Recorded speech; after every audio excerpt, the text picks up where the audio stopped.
놀라운 것은 그것을 보고도 정작 세례 요한이 증거하고자 하는 예수 그리스도께는 나오지 않는 것을 지금 보고 있습니다. 그걸 예수님께서 뭐라고 책망하십니다. 자, 왜 그러냐면 자 보십시오. 이유가 나옵니다. 38절입니다.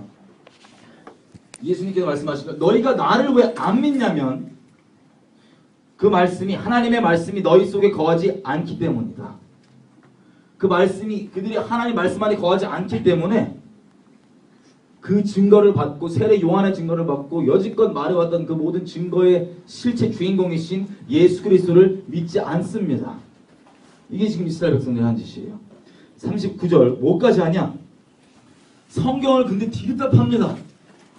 영생이 여기 있는 줄 알고 디립다 파는데 그 성경의 주인공이신 주님 오셔서 날 얘기하는 거다. 그게. 그랬더니 자꾸 이렇게 막 이러고 있어요. 거부하고 있어요. 예수님을. 참 아이러니하죠. 왜?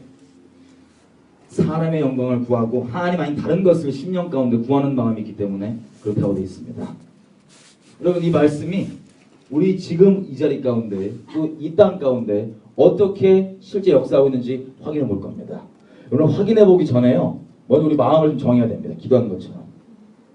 이스라엘 백성은 자기 생각에 단 한순간도 하나님을 떠난 적이 없다고 생각하는 자부하는 민족입니다. 지금 이때도 마찬가지예요. 이때 이스라엘 백성은 하나님 떠났다고 생각합니까? 아니면 하나님 안에 온전히 있다고 생각합니까? 온전히 있다고 생각하죠. 근데 예수님께서는 네가 정작 나에게는 나오지 않고 있다라고 얘기해요. 여러분 이게 주로 지금 서기관과 바리새인들 얘기인데 이들이 종교적 행위가 있습니까? 없습니까? 있는 정도가 아니라 엄청납니다. 따라가기도 어려울 정도로. 근데 그런 사람들에게 성경은요 아주 달고 살아요. 아주 막 맨날 이 성경 공부하고 이 토라 공부하고 뭐하고 두루마리 달고 생기고 기도문 외우고 정해준 대로 손 씻고 뭐하고 다 하는데 놀라운 건 그래도 예수님께 안 나올 수가 있습니다. 그리고 오늘 이 얘기를 할 때 하나님과 우리 관계는 살아있는 관계입니다. 살아있는 관계라는 것은 이 문에 이 예배당에 들어오시기 전까지 여러분들이 하나님과 관계가 아무리 좋았어도 지금과 앞으로 안 좋다? 그럼 전혀 소용없는 겁니다. 좋았던 과거는. 그리고 반대로 여기 들어오시기 전까지 하나님과 관계가 엄청 안 좋았다. 그래도 지금과 앞으로 살아있는 관계는 지금과 앞으로죠. 이게 중요하기 때문에 아무리 안 좋았어도 지금과 앞으로 우리가 마음을 정하고 관계가 좋아진다. 그러면 과거는 중요하지 않습니다. 그래서 혹시 여러분 가운데 전혀 그렇게 원하고 생각하지도 않았지만 하나님께서 심령을 열어서 혹시 내가 이 자리 가운데 지금 예수님께서 책망하시는 그 자리 가운데 있는 분이 한 명이나 드러나신다면 감사하십시다. 하나님께서 미워서가 아니라 정말 살려주시려고 정말 영생을 우리에게 얻게 해주시려고 그것들을 열어주시는 겁니다. 베드로가 성령을 받고 사도행전 2장에 보면은 막 설교를 합니다. 막 설교를 하는데 이스라엘 백성들이 듣고 있다가 무슨 얘기를 듣냐? 아주 결정적으로 베드로가 이렇게 얘기합니다. 이스라엘 집은 분명히 들어라. 너희가 십자가에 못 박은 그 예수가 하나님께서 말씀하시고 정하셨던 그리스도다. 너희가 죽였다. 라고 딱 찔러줬더니 사람들이 엄청 찔렸습니다. 그때 물어봅니다. 베드로한테. 우리가 그럼 어떻게 해야 될까? 베드로가 이렇게 얘기합니다. 회개하라. 회개하면 하나님께서 약속하신 성령을 너희가 받을 것이다. 그래서 3,000명이 성령 세례 받았습니다. 할렐루야. 수의 관계도 없고 과거의 관계도 관계없고 당장 이 주어지는 말씀 앞에 말씀 하나님이시죠. 지식과 교리를 넘어선 우리 심령 가운데 파고 들어오는 그 살아있는 말씀이 바로 살아계신 하나님이십니다. 그 말씀을 똑바로 하나님 경외하는 마음으로 접하고 영접하는 자들에게는 하나님을 만났다는 고백이 그 다음부터 나오고, 근데 그것을 거절하고 이 유대인들처럼 수많은 하나님을 거절할 수 있을 것처럼만 보이는 많은 장치들로 거절했으면 그 다음부터는 진리를 대적하게 됩니다. 여기 있는 한 영혼도 제발 간절히 바랐지만 이 진리를 대적하는 자가 없이 주님 앞에 온전히 서고 이미 또 그 자리에 있는 자들은 기쁨으로 자유함을 누리며 갔으면 좋겠습니다. 이스라엘 백성들을 잠깐 보겠습니다. 우리나라에 보면요, 지금 숫자만 얘기해 볼게요. 1,000만이 그리스도인이 있다고 합니다. 한국에. 하나님께서는 열매로 얘기하십니다. 그런데 지금 자살률이 OECD 국가 중에 우리가 1위입니다. 여러분, 저는 성경이 말하는 하나님을 믿습니다. 성경에 말하고 있는 바를 믿습니다. 내 눈에 어떻게 보이냐, 상황이 어떻게 돌아가는 것처럼 느껴지냐 말고 성경에 말하는 바를 믿기로 마음을 정했는데, 성경에 보면 다니엘서에 특별히 하나님께로 마음을 정한 4명만 딸랑 있었더니 바벨론 제국이 뒤집어집니다. 하나님께서 정말 이름을 거룩히 여김을 받으십니다. 온 땅 가운데 말입니다. 4명이 마음을 정해도 바벨론 제국이 뒤집어지는데, 우린 1000만이 있는데 자살률이 1위입니다. 다시 얘기하면 숫자는 있을지 몰라도 우리가 성경대로 믿는 건 아닐 수 있다는 얘기입니다. 저는 그렇게 아니다고 믿고 분명히 가는 곳마다 얘기를 합니다. 왜요? 그 중에 정말 갈망하고 들을 바가 있고 자기가 몰라서 그랬던 분들에게는 회개하고 돌이킨 열매를 보고 있기 때문입니다. 여러분, 이스라엘 백성들의 역사를 쭉 보면 지금 당장 예수님 앞에 서 있는 서기관과 바리새인들 뿐만 아니라 이 하나님에 대한 열심은 예전부터 계속 이어져 왔습니다. 우리도 하나님에 대한 열심이 없는 것이 아닙니다. 천만의 그리스도인들 중에 열심이 다 있습니다. 하나님께서 우리에게 무엇을 원하시나? 미가서를 잠깐 보겠습니다. 내가 이걸 하나님 기뻐하시겠지 하고 열심히 하는 것과 하나님께서 내게 원하시는 것이 무엇인지가 틀릴 수가 있습니다. 그것만 싱크로율이 딱 맞으면 할렐루야, 지금 놀랍게 이룰 수 있습니다. 가정이 변화되고 개인이 변화되고 나라가 변화되고 민족과 열방이 변화되는 걸 볼 수 있습니다. 미가서 6장 6절 7절 같이 한 목소리를 읽어주십시오. 시작. 내가 무엇을 가지고 여호와 앞에 나아가며 높으신 하나님께 경배할까? 내가 번제물을 1년 뒤 가지고 그 앞에 나아갈까? 여호와께서 성전을 전하나 본만에 무엇을 같은 기능을 기뻐하실까? 내 음모를 위하여 내 바다들을 위해 영혼의 배를 말미암아 내 몸의 열매를 드릴까? 자, 읽겠습니다. 사람아, 주께서 선한 것이 무엇임을 너에게 보이셨나니 여호와께서 너에게 구하시는 것이 오직 공의를 행하며 인자를 사랑하며 겸손히 너희 하나님과 함께 동행하는 것이 아니냐. 아멘.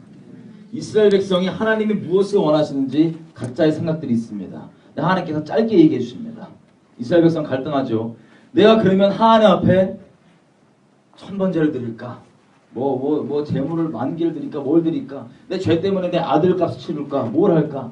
갈등을 하고 있는데 하나님께서 정리를 해주십니다. 사람아, 하나님께서 무엇을 너에게 원하시는지 미리 보이셨는데 그것은 오직 네가 공의를 행하고 인자를 사랑하고 하나님과 함께 동행하는 게 아니냐. 이번 주와 다음 주 이 내용을 계속 다룰 겁니다.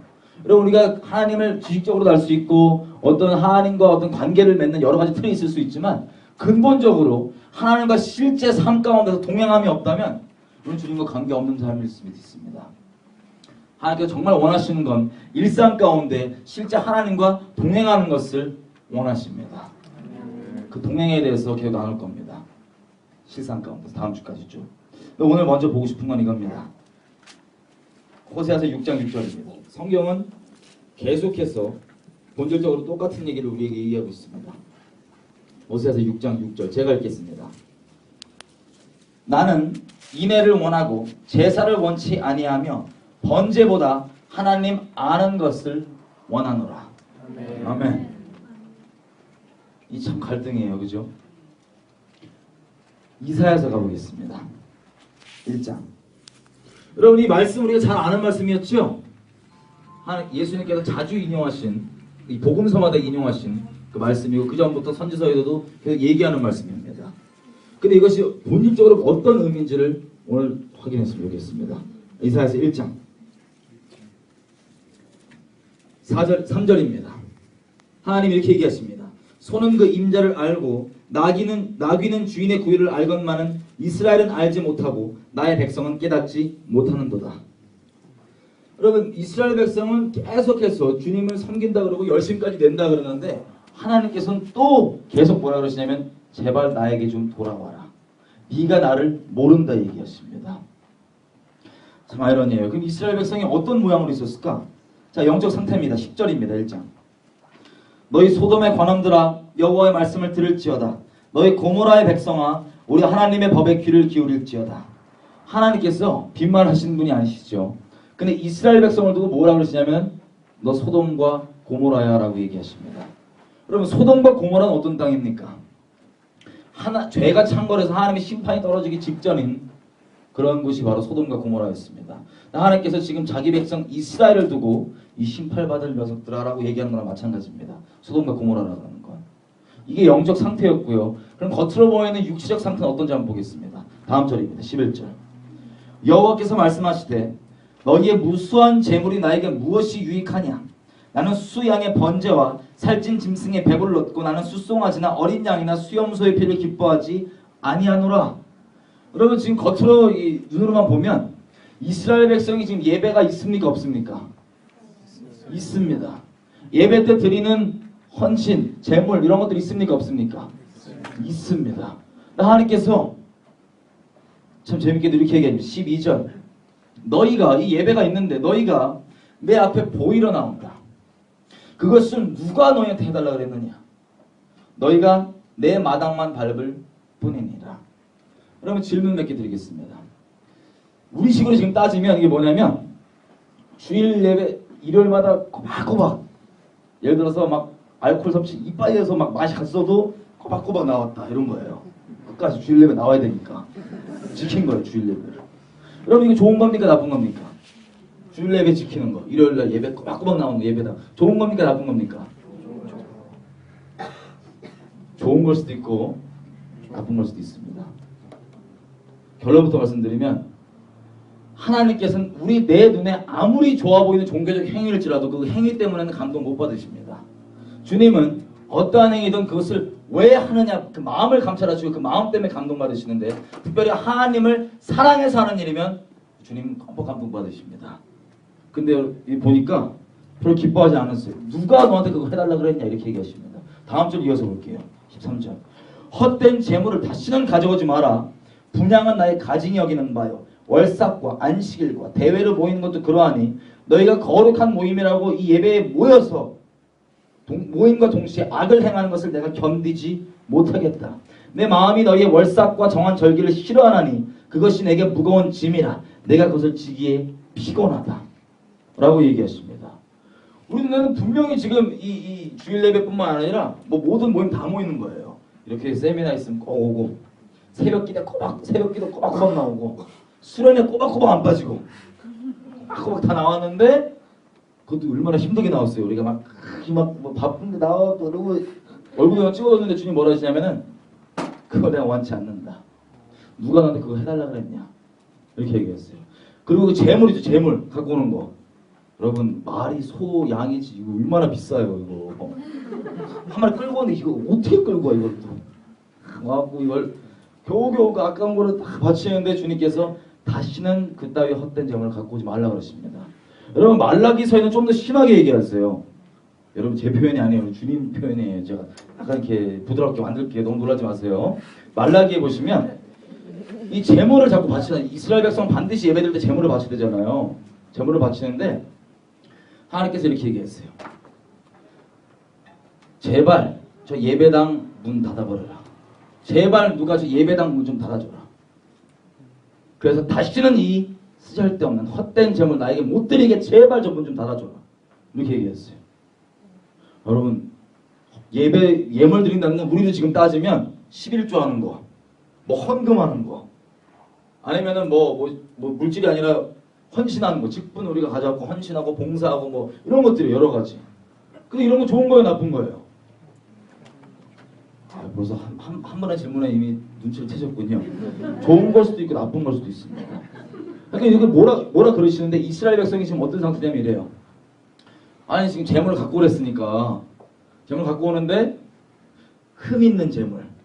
그러니까 막 온전한 막 가장 귀한 이런 게 아니라 가다가 약간 눈 이렇게 막 가고 해가지고 다리 절고 막 이런 애들 있죠. 아주 헐값에 살 수 있는 애들. 걔네들 데리고 와갖고 그래갖고 자 갖고 왔으니까 했다 이러고 바치고 있는 거예요. 그래서 하나님 뭐라 하시냐면은 네가 네 총독한테 아니 우리 따지면 네가 당장 잘 보여야 되는 너희 직장 상사, 학교 선배, 주변 사람한테 나에게 준다고 하는 재물 한번 줘봐라. 얘네가 그거 받을 수 있나 보자. 이렇게 얘기하십니다. 예를 들면 이런 거예요. 우리가 농사를 짓는데 여기서 잘 나오는 거 뭐예요? 키위인가요? 농사를 막 키위 농사를 제가 져요. 졌다가 그 대통령궁 대통령 본 적이 없고 청와대에서 저한테 납품을 하란 거예요. 여러분 이거 좋은 겁니까 나쁜 겁니까? 아니 너무 좋은 거죠. 이거 갖고 오라고 나한테. 근데 이거 이 좋은 걸 제가 어떻게 받아들이냐면은 아 짜증나게 뭔가 달래. 그래갖고 꼬박꼬박 한 달에 뭐 한 박스 줘야 된다 그러면은 한 박스 상자 펴놓은 다음에 이게 다 떨어졌고 멍들고 막 그 완전 그 맛 단 거 못 먹는 거 있죠. 막 버릴 거 줘갖고 숫자 채워갖고 이랬다 이렇게 보내는 거예요.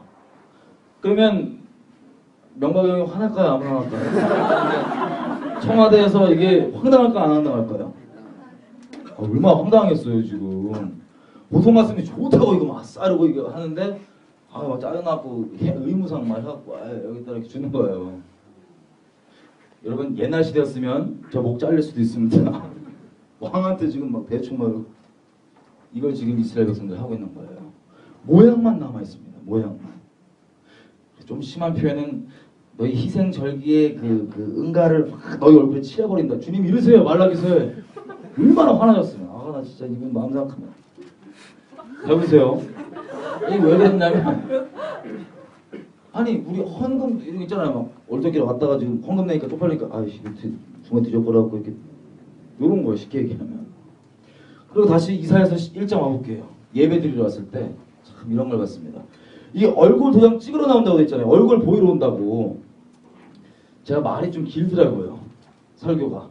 그래서 보통 이제 일요일날 어떤 교회 가서 설교를 딱 맡으면 좀 빨리 끝내나 봐요. 다들 목사님들이. 근데 저는 일단 이게 썰을 풀기 시작하면 끝까지 매듭을 져야지 아니면 더 혼란스러우니까. 말을 전하다 보면은 1시간 좀 넘어가고 그러다 보니까 이제 그 중에서 티가 나요. 어디에 티가 나냐? 하나님을 갈망하는 티가 팍팍 나요. 이렇게 막 갈수록 눈이 막 초롱초롱해지는데 이 아까 얘기했듯이 노음은 꼬박꼬박 나와주신 분들이 있거든요. 이렇게 일요일날 그 알코올 섭취가 되면 막 꼬박꼬박 나오신 분들이 있는데 이분들이 이렇게 앉아갖고 이제 시간이 이제 지나면 끝나야 되는데 아니 이 인간이 이상한 놈이 와갖고 계속 뭐라고 그러는 거예요. 그래갖고 있는데 시간이 정해진 시간이 지났어. 그럼 그때부터 이제 약간 이제 몸이 약간 이렇게 약간 부담 가기 시작합니다. 그러면서 이게 점점 좀 심해지면 약간 이렇게 눈빛을 저렇게 주기 시작해요. 이렇게 잠깐만. 다 티가 다 나요. 그러다가 좀 자기 생각보다 많이 늦었다 그럼 그때부터 눈을 레이저를 계속 쏜 거예요. 근데 끝낼 수가 없어. 어떻게 중간에 끝내요. 저는 그런 분들 보면요 진짜 가슴 아파요. 저는 이렇게 개인적으로 복음을 자주 전하다 보니까는 그런 분들이 꼭 이제 복음 전하는 자리에 개인적으로 만나면 너무 궁금해서 아니 그 몸이 비비 꼬이시고 이러신 분들이 그럼 왜 나오나? 그럼 아주 무서운 이유들이 있습니다. 네, 이게 실제인 줄 알고 정말 깜짝 놀랐어요. 다 표현은 틀리지만 대충 이런 겁니다. 주로 이제 어렸을 때부터 예배당에 다니시던 분들이 이제 그런 얘기를 많이 하시는데 몸은 정말 나오기 싫은 몸뚱아리만 잠깐 딱 나와갖고 시간 때우는 거예요. 왜? 잘 나오면 뭔가 이게 좋은 일이 생기고 잠깐 안 나가려고 이제 마음 해지고 그러면 나쁜 일이 생겼어. 주로. 이거 듣고 엄청 가슴 아팠어요. 그래갖고 거의 무슨 주님이 무슨 복권도 아니고 무슨 뭐 자판기도 아니고 자꾸 내가 500원 넣었으니까 나 이거 좋은 거 뭐 이렇게 생각하더라고요. 실제로. 그리고 애들 같은 경우는 얘기를 해보면은 정말 막 그 나오기 싫어 죽겠는데 엄마가 용돈 끊을까봐 뭐 협박해서 별의별 다 있어. 여러분 마음은 원치 않는데 결국 근본을 얘기하면 뭐 천국 가야 되니까 별의별 얘기 다 했어요. 그 천국 가야 된다는 게 거의 지배적인데 왜 꼬박꼬박 나오냐고 물어보면 여러분들 너무 가슴 아픈 게 뭐냐면 이분들은 천국 가면 큰일 나요. 뭔지 아세요? 지금 1시간 예배 넘었다고 몸 꼬이고 뭐 레이저 쏘는데 천국 24시간 영원히 계속 예배 드리는데 막 앉아갖고 막 레이저 쏠 데가 없이 막 그러는 싫어. 그런 분들 보면 나 진짜 가슴 아파. 근데 꼬박꼬박 나와요. 마음은 콩박가 있는데 몸뚱아리 딱 나와 있는다고요. 여기 얘기한 것처럼 왜 온다고요? 네가 내 앞에 보이러 온다. 그리고 마음으로 날 만나는 게 아니라 마당만 밟고 간다. 그걸 미워하십니다. 하나님께서. 또 14절 보니까는 그 수많은 모임들, 예배 모양들 이런 것들 있죠. 하나님께서 무겁대, 피곤하대.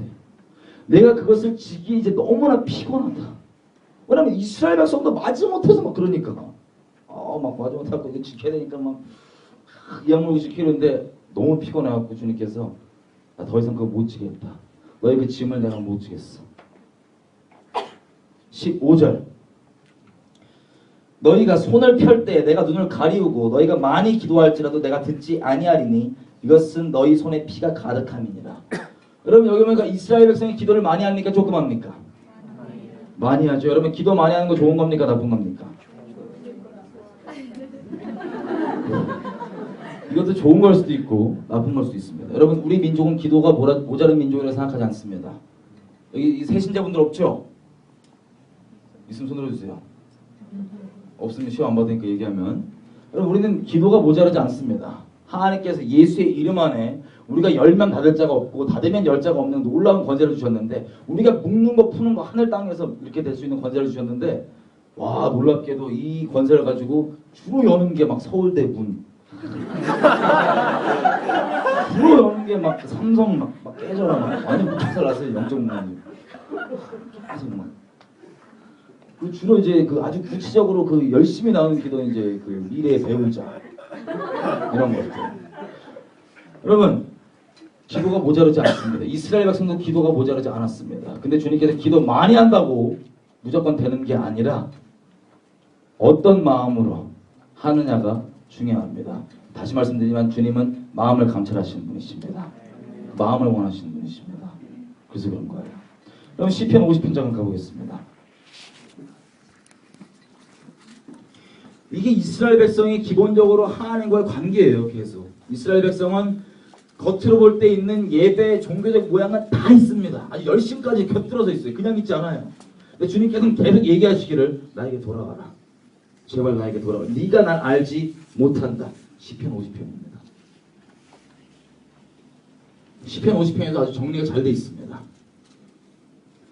자, 8절입니다. 50편 8절. 하나님께서 얘기하십니다. 이스라엘 백성에게. 내가 너희 재물 때문에는 너를 책망치 아니하리니 너희 번제가 항상 내 앞에 있음이로다.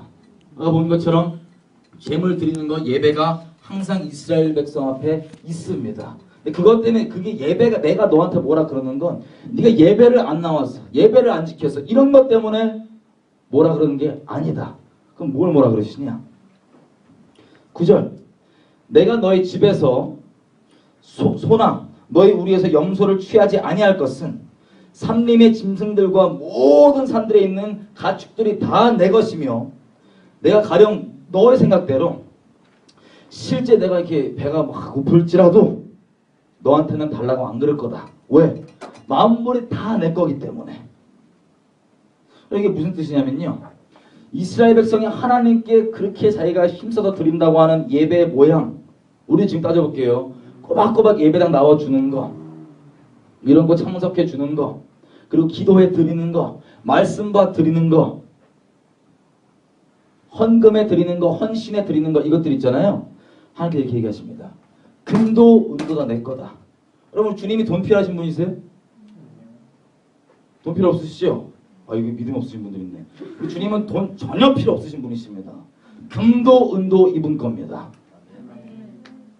근데 우리가 드리는 뭐 헌금, 11조 이거 왜 드리는 겁니까? 줘야 되는 거니까? 마지못해서 우리가 만약에 시간을 드린다 헌신을 해서 이렇게 얘기하시는 거예요. 네가 나에게 금을 준다고 하는 것도 시간을 나에게 헌신한다고 하는 것도 너의 재능 헌신한다고 하는 것도 너의 호흡까지도 다 내가 주관한다. 다 내 거다. 이스라엘 백성이 네가 나에게 준다고 하는 재물 어떤 뭐 호흡이는 모든 가축들 다 내가 친히 호흡을 주관하고 있고 내 것이다. 다. 내가 이게 필요해서 너에게 달라 그러는 게 아니다. 이스라엘 백성은 이렇게 착각해요. 13절 내가 숫소의 고기를 먹으며 염소의 피를 마시겠느냐. 아니 그러니까 이스라엘 백성은 지금 하나님께 달라는 거 지금 꼬박꼬박 예배당 나와드리고 뭐 헌신해 드리고 이 재물 허물 막 드리니까 이스라엘 백성은 생각하기를 고기를 맨날 주님께서 거의 그 육식 과다 섭취자 막 육식에 미치셔갖고 이렇게 막 그 단백질에 막 너무 고프셔갖고 막 고기 땡겨갖고 고기 일시는 분줄 아는데 이스라엘 백성. 그리고 또 무슨 뱀파이어다 보니 피가 고파갖고 피를 뿌려라 막 이런 거의 무슨 어떻게 생각해야 돼요? 거의 광결이 막 피 부르기 싶은 그런 분. 이스라엘 백성 실제로 그렇게 생각하는 거예요. 놀랍게도 하나님께서 그것 때문에 네가 예배 모양이 없어서 헌신이 없어서 헌금이 없어서 뭐라 그러는 게 아니다. 종교적 모양이 없었어. 뭐라 16절입니다. 하나님 앞에 악인입니다. 하나님 앞에 악인은 네가 어찌 내 율례를 전하며 내 언약을 너의 입에 두느냐. 여러분 하나님이 악인이라고 정하시는 분들인데 하나님의 말씀은 압니까 모릅니까? 알아요. 그리고 하나님의 말씀 전하는 자입니까 안 전하는 자입니까? 전하는 자입니다. 지금으로 따지면 저처럼 설교하는 사람일 수도 있고 전도하는 사람일 수도 있고 하나님의 말씀 전하는 사람입니다. 근데 하나님께서 뭐래요? 악인이래요. 그리고 더 나아가서 하나님의 언약을 입에 둔다고 되어 있죠. 구원을 얘기하는 겁니다. 난 구원받았다. 하나님의 구원에 대해서 하나님의 어떤 일하심에 대해서 말씀에 대해서 입에 두고 알고 있는 사람입니다. 우리 지금 따질게요. 성경 공부하는 거 나빠요? 좋아요? 좋을 수도 있고 나쁠 수도 있습니다. 왜 하냐가 중요합니다. 왜? 이거예요. 성경 공부. 전도가 좋아요? 나빠요? 와, 요건 또 안 깨졌어. 이것도 좋을 수도 있고 나쁠 수도 있어. 하나님과 개인 관계에서 말입니다. 우리 개인 관계에서. 여러분 지금 거의 지금 제가 여러분이 좋다고 생각했던 모든 것들의 그 중심을 제가 흔들어 버리고 있습니다. 할렐루야. 주님께서 붙잡아 주셔야 합니다. 이 자리에서 나가시면 큰일 납니다. 왜? 우리는 당연히 좋아 보이는 이것들이 하나님께서는 그것도 막 승질내시잖아요. 지금 보니까. 왜 그러냐? 그 다음 절에 나옵니다. 17절. 이게 본질적 이유입니다. 네가 교훈을 미워하고 내 말을 너의 뒤로 던지며. 다시 얘기하면 하나님의 말씀을 마음에 뒀다 안 뒀다? 안 뒀습니다. 하나님의 말씀을 미워한대요. 그리고 이걸 마음에 두는 게 아니라 제껴버린대요. 이렇게. 말씀이 중심에 있는 게 아닙니다. 그랬더니 나오는 이 모양은 18절 도적질하고 간음하고 19절 비방하고 뭐 후욕하고 20절 막 온갖 그 죄악들 안에 거하고 있는 겁니다. 지금. 그리고 21절 네가 이런 죄악을 행하여도 내가 잠잠하였더니 네가 나를 너와 똑같은 줄로 생각한다. 여러분 우리가 죄 짓기 전에 한번 생각해 볼까요? 죄 짓기 전에 양심이 살아있으니까 죄를 아주 후리하게 저지나야 아니면 이렇게 막 엄청 막 어떻게 해 하면서 막 져요. 보통 사람들 막 지기 전까지는 막 조마조마하고 막 심한 양심이 있으니까. 그리고 예를 들어서 우리가 죄를 다 졌다. 그럼 어떻게 해요? 그 전에 이거 어떻게 하던 마음이 어떻게 됩니까? 에이, 뭐 여기까지 괜찮나 보다. 우리 악의 지경이 점점 넓어지잖아요. 죄를 짓는 사람들은 전에는 조마조마했다가 이러다가 이제 양심에 딱 화인 맞고 아무 느낌 없으면 끝장나는 거예요, 인생. 그렇게 가는데 하나님께서 우리가 죄를 범해도 우리 양심이 증거해 주죠. 죄를 범해도 잠잠히 있어 주시는 이유는 전도서, 로마서 곳곳에 얘기하시는 것처럼 그 죄가 내가 지어도 괜찮기 때문에 봐주시는 게 아니라 너무나 자비하시고 노하기를 더디하셔서 우리가 어떻게든 생명을 얻길 바라시기 때문에 끝까지 참아주고 계신 겁니다. 회개할 수 있도록 인내해주고 계신 겁니다. 죄가 괜찮은 게 아닌 거예요. 지금 이스라엘 백성들은 종합해보면 이겁니다. 종교의 모양 다 있고 예배의 모양 다 있는데 이 삶에 뭐냐면 죄악 한가운데 거하고 살고 있어요. 죄를 누리고 있으면서 마음속으로 여기까지는 괜찮나 보다. 거봐 이분들은 사람은 죄인인데 어떻게 이래갖고 죄악 가운데 머물고 있어요. 이걸 본질적으로 하나님께서 뭐라고 얘기하시면 영적으로 네가 진리를 네 마음 중심에 두고 있지 않다라고 얘기합니다. 여러분 이게 무엇인지 좀 자세하게 좀 보고 싶습니다. 이게 오늘 보고 싶은 내용입니다. 사람은요 죄인입니다. 예. 너무 잘 알고 있어서 굳이 대답 안 하셔도 되는 그런 내용입니다. 근데 죄를 축약해서 좀 보고 싶습니다. 죄를 한마디로 줄이면 진리를 말씀을 하나님을 마음에 두는 것을 원치 않는 마음. 마음에 둔다고 하는 것은 나를 움직이는 자리에 두는 겁니다. 그것을 원치 않는 마음이 바로 죄성의 본질입니다. 여러분 혹시 제가 항상 얘기하는 거지만 못 드실 분들을 위해서 사람에 대해서 좀 얘기해 보겠습니다. 사람의 본질에 대해서. 사람은요 기본적으로 얼굴이 두 개 있습니다. 아주 무서운 얼굴이 있는데 둘 다 무서워요. 첫 번째 얼굴, 두 번째 얼굴 다 무서워요. 첫 번째 얼굴은 내 있는 속마음 있죠? 내 안에 있는 속마음과 상관없이 내가 남에게 보여주는 사회생활하는 얼굴이에요. 대외적으로 내가 비춰주는 얼굴. 예를 들면 연령대가 워낙 다양해갖고 어디를 예를 들는지 모르겠는데 한국에 모두가 겪었을 수 있는 예를 한번 들자면 우리 학창시절 때 만나면 안 되는 선배가 있다. 죄송해요. 일찍 유학 오신 분들은 안 와닿나? 하여튼 그 만나면 안 되는 선배가 있어요. 아주 불량스럽고 자꾸 이렇게 지갑을 이렇게 털어가시고 막 이렇게 재정 협조 받으시는 분도 있는데 막 엄청 갱스터 하시고 막 이렇게 길에서 연기 뿜으시고 이런 분들이 있어요. 막. 그래서 우리가 중학교 이런데 이제 무서운 선배가 있다. 만나면 안 되는. 근데 길 가다가 이렇게 아침에 딱 가다가 딱 돌았어요. 이게 코너를 학교 가려고. 근데 이 선배가 그 자리에 그 어린 나이 알코올 충만해 날 딱 봤단 말이야. 그럼 제 마음이 어떻습니까? 막 기뻐갖고 오늘 이렇게 되나요? 아니면 오늘 하루가 재수가 삐삐 이렇게 되나요? 속마음이. 죄송해요. 학교 안 다신 분들만 모셨네. 기분이 상큼해요? 아니면 엄청 우울해져요? 상큼해지지 않죠? 주로 말로 표현하면 이게 삐삐 나온 거예요. 아침부터 들었더니 앞불싸 지금 삐삐삐 나오는 거예요. 그러면 그 나오는 것 때문에 우리가 그 선배한테 내 마음 그대로 너 때문에 오늘 하루가 말렸다. 너 때문에 나 진짜 큰일 났다. 나 재수없다. 너 재수없어. 이렇게 내 속마음을 얘기하나요? 아니면 속마음은 난리가 나고 삐삐삐 거려도 일단 썩은 미소로 딱 장전한 다음에 얼굴에 이렇게 저는 상관없이 안녕하세요 이렇게 하잖아요. 그죠? 보통 선배뿐만 아니라 내가 잘 보여야 되는 대상 다 그렇습니다. 내가 잘 보여야 되는 대상들. 내 속마음과 상관없이 내가 남에게 보여주는 얼굴 이런 거 있잖아요. 뭔지 아시죠? 주로 이제 가족끼리 교회 다니시는 분들은 이런 거 이제 막 예배당 오는 길에 엄청 싸워. 가족끼리 막 죽겠어 싸우다가 갑자기 저기 십자가 모이기 시작하면 갑자기 이렇게 딱 얼굴 싹 이렇게 딱 이렇게 속마음을 딱 끓이면서 계속 이렇게 딱 얼굴 보고 딱딱딱 씌워지면서 내릴 때 좀 이따 보자 하고 바로 막 집사님 막 이러고 있잖아요. 집사님 이거 뭔지 아시죠? 내 속마음과 거치랑 틀린 거. 여러분 남에게 보여주는 얼굴, 사회생활하는 얼굴, 대외적으로 비춰진 남이 나로 알고 있는 이 얼굴을 바로 첫 번째 얼굴이라고 칩시다. 사람에게 있는. 사람은 얼굴이 두 개입니다. 두 번째 얼굴은 뭐냐면 내 안에 남들이 알면 큰일 나는 그런 게 있어요. 어떤 모습이냐? 우리가 착한 일 하려면 쉬워요, 어려워요?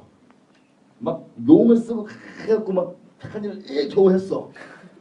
겨우 했어도 이것 때문에 나중에 자랑하고 싶어갖고 막 방패 들고 막 아주 우리는 생각하는 바 힘을 빼면 힘 뺀 대로 악하고 용을 쓰면 용 써도 끝까지 악하고 하여튼 모든 게 악해요. 막 생각하는 거. 우리 안에 있는 새까만 얼굴 아시죠? 가만히 내버려두면 착한 일 하기는 엄청 우리가 의지를 발동하고 막 이렇게 막 몸부림쳐 할 수 있는데 나쁜 짓 하고 싶으면 어떻게 해요? 아니 좀 더 근본적으로 얘기하면 나쁜 생각하고 싶으면 어떻게 해야 돼요? 결심을 해야지 나쁜 생각이 나오나요? 아니면 고삐를 잠깐 내버려두면 갑자기 확 이렇게 터지나요? 그냥 자동적으로 아주 내추럴하게 오토매틱으로 그냥 딱딱 튀어나오는 거 이게 선해요? 나빠요? 엄청 나쁘잖아요. 얘는 뭐 나쁜 짓 하려면 그냥 고삐를 풀면 그냥 말이 그냥 기다렸다든지 막 뛰어나가요. 그냥. 우리 안에 새까만 놈. 가만히 냅두면 하는 말들 또 이 브레이크를 안 걸어주면 얘가 머릿속으로 쓰는 시나리오들이 막 점점 막 아주 그 어둠에 막 이렇게 막 파고 들어갑니다. 엄청 무섭게. 때로는 그 어둠의 지경이 너무 넓어서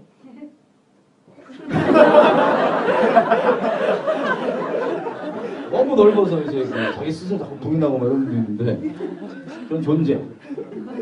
여러분 이놈이 있죠 우리 모두에게. 이게 주로 언제 튀어나오냐면은 찬스가 생길 때마다 튀어나오는 그놈입니다. 우리가 본질적으로 얘기하면요 우리 안에 있는 새까만 얼굴은 내 실체입니다. 나의 진짜 얼굴입니다. 그리고 남에게 보여주는 그 첫 번째 얼굴은 내 새까만 얼굴을 있는 그대로 못 보여주니까 내가 이렇게 쓰는 가면이에요. 그 가면 쓰고 안녕하세요 잘 살다가 찬스가 생기면 무조건 튀어나오는데 예를 들어서 나 혼자 있다. 아무도 안 쳐다본다. 그러면 요거 딱 벗고 그렇게 튀어나와요 이놈이. 새까만 놈이. 설치다가 사람 있으면 이렇게 사람이 좀 있어도 튀어나올 때가 있어요. 언제 튀어나오냐? 얘네 앞에선 나의 새까만 얼굴을 요 정도 노출해도 내가 체면상 뭐 금전적으로 손해볼 거 없다. 쉽게 얘기하면 내 모든 상황과 환경이 허락하는 만큼만 최대한 찬스가 생기는 대로 튀어나온 놈이 바로 우리 새까만 얼굴입니다. 여러분 다 있으시죠? 대답 안 해도 다 있잖아요. 성경이 말하고 있는 죄성입니다. 이게 본질상 진노의 장형. 사람의 존재는 바로 죄 그 자체입니다. 이것을 아까 우리 얘기하기를 쉽게 얘기하면 어떻게든 하나님을 내 주인 자리에 두는 것을 원치 않는 마음. 주인 자리라고 하는 것은 나를 실제 움직이는 자리에 말씀이 있냐 없냐 이 차이를 얘기하는 겁니다. 쉽게 얘기하면 여러분 이 세상 사람들이 주로 뭘로 움직입니까? 주로 이사야서에 보면 이런 말씀이 있습니다. 우리가 만들어진 이유는 하나님을 찬송하려고 지음받았다. 이 말씀 기억나시죠? 아, 나 예수 안 믿을 때 이 말씀 얼핏 듣고 엄청 짜증났거든요. 닭살도 무슨 찬송을 하려고 지음받아 내가 이 말씀. 다시 얘기하면 사람은 반드시 하나님을 높여야만 되는 존재입니다. 그러려고 지음받았습니다. 근데 하나님이 굳이 아니라면 본질적으로만 얘기할게요. 사람은 반드시 무언가를 높여야만 되는 존재로 지음받았습니다. 자 보세요. 그게 어떤 거냐? 이 세상 사람들 예를 들어볼게요. 이 세상 사람들이 주로 이제 그 인생의 여러 가지 결정들을 내리잖아요. 살면서 뭐 이사를 가고 직장을 구하고 뭐 여러 가지 결정들을 내릴 때 어떤 결정을 내리든 그 결정을 왜 내리는지 그 결정의 원인을 보면 그 사람 주인이 누군지 알 수 있습니다. 이 세상 사람 대부분들은 마음의 결정을 내릴 때 인생의 결정을 내릴 때 그 원인이 바로 돈입니다. 손해 많냐 적냐 연봉 많이 주냐 적게 주냐. 여러분 나를 실제 움직이는 자 있죠. 내 결정 내릴 때 원인이 되는 것 그게 바로 내 주인 자리에 있는 겁니다. 그다 실제 움직이니까 나의 주님이에요. 놀라운 건 나를 실제 움직이는 것 같이 어떤 사람은 이게 명예일 수도 있고 뭐 사람이 알아주는 거 사람 인정 뭐 별의별 게 다 있을 수 있어요. 어쨌든 나를 움직이는 그 실체 그것들은 보통 내가 시간 들이고 알아서 돈 들이고 해갖고 내가 자발적으로 하려는 것들이 다 그것들을 위한 것들입니다. 주인 자리에 있는 것. 근데 보십시오. 제가 만약에 돈을 계속 얘기를 하면 세상 사람들도 돈이 세속적인 걸 알아요. 그죠? 돈을 추구하는 거. 제 인생 주인 자리에 와서 돈을 막 엄청나게 추구합니다. 그런데 제가 이걸 추구하는 이유가 뭔지 아세요? 사람과 관계에서. 나는 지금 돈 대신 하나님 대신 돈을 믿고 있는 거예요. 돈이 내 주인 자리에 있으면 하나님이면 다야. 하나님이면 전부야 이래야 되는데 하나님이 아니라 난 돈이면 다 돼. 돈이면 장땡이야 이러고 있는 거예요. 하나님 자리에 지금 돈이 있습니다. 돈이 날 막 움직이는데 자 사람과 관계에서는 돈이 어떤 역할을 하겠습니까? 관계에서 나를 움직이는 그 주인 자리에 있는 게 어떤 역할을 하냐? 바로 다른 사람의 마음을 훔쳐서 나를 우러러보게 만들게 하는 것. 돈은 그 도구일 뿐입니다. 여러분 돈을 내가 그렇게 막 벌고 많이 이룬다. 그럼 돈을 나를 위해 버는 거예요? 하나님을 위해 버는 거예요? 누구를 위해 버는 거예요? 다른 사람이에요? 나예요? 나를 위해 버는 거죠. 나란 존재는 아까 얘기했다시피 존재 자체가 우리 새까만 죄 자체입니다. 근데 돈을 추구하든 명예를 추구하든 뭘 추구하든 그거는 결국에 본질적으로 얘기하면 나를 추구하는 겁니다. 나를 위해서. 어떤 간판이 사람 관계에서 다른 사람이 나를 우러러보게끔 막 높이 보게끔 나를 흠모하게끔 그 마음을 나를 향해서 훔치게 하는 그 도구일 뿐입니다. 너무 어려운 얘기했나 제가? 이해됐어요? 무슨 뜻인지? 사람은 자 그럼 돈은 뭐냐? 결국에 하나님이 아니라 나를 높이기 위한 수단에 불과한 겁니다. 사람이란 존재가 반드시 무언가를 높이는 존재이기 때문에 그 자리에 하나님이 있지 않다면 나머지는 모든 것들 돈, 명예, 뭐 사람 인정 어떤 거든 간에 그것들은 전부 다 사람의 관계에서 나를 높이고 우러러가서 그 사람 마음을 내가 훔치게 하는 거 나를 흠모하게 만드는 거. 이 존재적인 이성이 아닐지라도요 무슨 뜻인지 아시죠? 이성이 아닐지라도 나를 이렇게 막 우러러보고 하는 거 그게 돈뿐만 아니라 남에게 보여지게 하는 성격일 수도 있고 우유부단한 성격일 수도 있고 다 마찬가지입니다. 여러분 진리 안에 온전히 있으면 우유부단할 수가 없습니다. 보통 저도 되게 우유부단했는데 예수님 믿기 전까지 이 사람한테도 나이스맨 이 사람한테도 나이스가 이렇게 되는 사람은요 다는 아니겠지만 본질적으로 존재적으로 음란해서 그런 경우가 많습니다. 왜? 이 사람한테도 내가 칭찬받아야 되고 이 사람한테도 내가 칭찬받아야 되고 그래서 예스 노를 확실히 못하는 거예요. 하지만 진리는 분명한 잣대입니다. 진리 안에 있는 사람은 의사 분명히 확실합니다. 아멘. 여러분 이런 식으로 어떤 거든 나를 높이는 도구에 불과합니다. 이해가 되세요? 이게 안 되신 것 같은데 너무 빨리 왔나? 하여튼 하나님 외에 그 어떠한 것이든 나를 움직인 자리에 있는 건 결국에 이 죄된 나를 끔찍한 죄성을 추구하는 거고 죄를 추구하는 거고 다른 사람의 마음을 존재로 훔치려고 하는 것. 여러분 죄성의 본질은 이 존재적 음란함입니다. 존재적 음란함. 나를 막 자꾸 울어보게 만드는 이것. 자, 그래서 이 사람들이 그렇게 살죠. 각자의 이 간판을 가지고 삽니다. 살면서 나는 이 간판으로 남에게 이렇게 잘 보이고 이렇게 PR해야지, 다른 사람 마음 훔쳐야지, 나는 돈으로 해야지, 나는 내 성격으로 해야지, 뭘 해야지, 그렇게 끔찍하게 우상숭배하고 존재적으로 음란하게 살고 있습니다. 이게 예수님을 주인 자리에 두지 않는 기본적 사람들의 모든 근본적인 모양입니다. 사람들이 이렇게 흔히 보면은 돈이나 이런 뭐 명예나 이런 것도 다 세속적인 거잖아요. 그래서 죄인인 사람들도 이게 세속적인 걸 알아요. 근데 누군가를 반드시 높여야 되는 사람, 죄인인 사람이 마지막으로 봉착할 수 있는 끔찍한 덫은 바로 어디냐? 마지막으로 걸릴 수 있는 종교입니다. 종교. 나 자꾸 충격을 드리는 것 같았어. 종교가 자기 숭배의 아주 극단적 마지막 덫이 될 수 있습니다. 여러분 잘 보세요. 서기관과 바리새인들이 종교에 열심히 있었습니까? 없었습니까? 엄청 있었어요. 적당히 있지 않았어요. 막 맨날 못 사고 뭐 하고 이랬는데 결국에 그들이 하는 이유가 뭐예요 원래? 주님에 대한 마음 표현이죠 원래는. 근데 그 마음을 받으셔야 될 실체이신 예수님이 딱 갔더니 이 사람들 어떻게 돼요? 예수님을 받아들입니까? 아니면 잡아 죽입니까? 예수님을 잡아 죽여요. 여러분 이게 어찌 가능한 줄 아세요? 잘 보세요. 이런 게 이유였어요. 안식일날 자기네들은 이렇게 지켜야 되는데 아무것도 안 하고 막 버팅기고 막 이렇게 막 예수님 와갖고는 손 마른 사람 들라고 손 마른 사람 고치는 게 옳으냐 나쁘냐? 여러분 옳아요 나빠요? 안식일날 고치는 거 나빠요도 나오는 거 그랬대. 옳죠. 양심만 봐도 우리 알 수 있죠. 예수님께서 대답을 양심보다 이 이스라엘 사람들이 지금 종교가 더 위에가 있는 거예요. 양심보다 기본적. 정말 예수님을 똑바로 믿는다면 일상 가운데서 정말 선한 양심을 가진 그런 자연스러운 사람 되는 게 주님께서 우리에게 원하시는 겁니다. 근본적으로 막 완전 산신령되고 이런 게 아니라 그냥 일상 가운데서 이렇게 자연스러운 그 선한 사람 있죠. 양심이 선하게 살아있는 그게 주님께서 우리를 만드시고자 하시는 근본적 모양입니다. 쉽게 얘기하자면.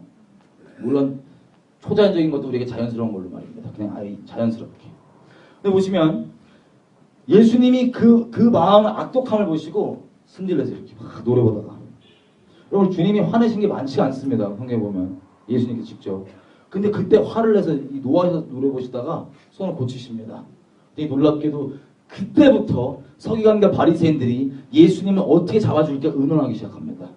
여러분 이게 말이 돼요 이게? 자기랑 안식일 지키는 게 틀리다고 잡아 죽이기로 결정한 거예요. 그때부터 막. 여러분 이 종교라고 하는 건 로마서 10장 2절 3절에 바울이 이렇게 얘기합니다. 그 비밀을.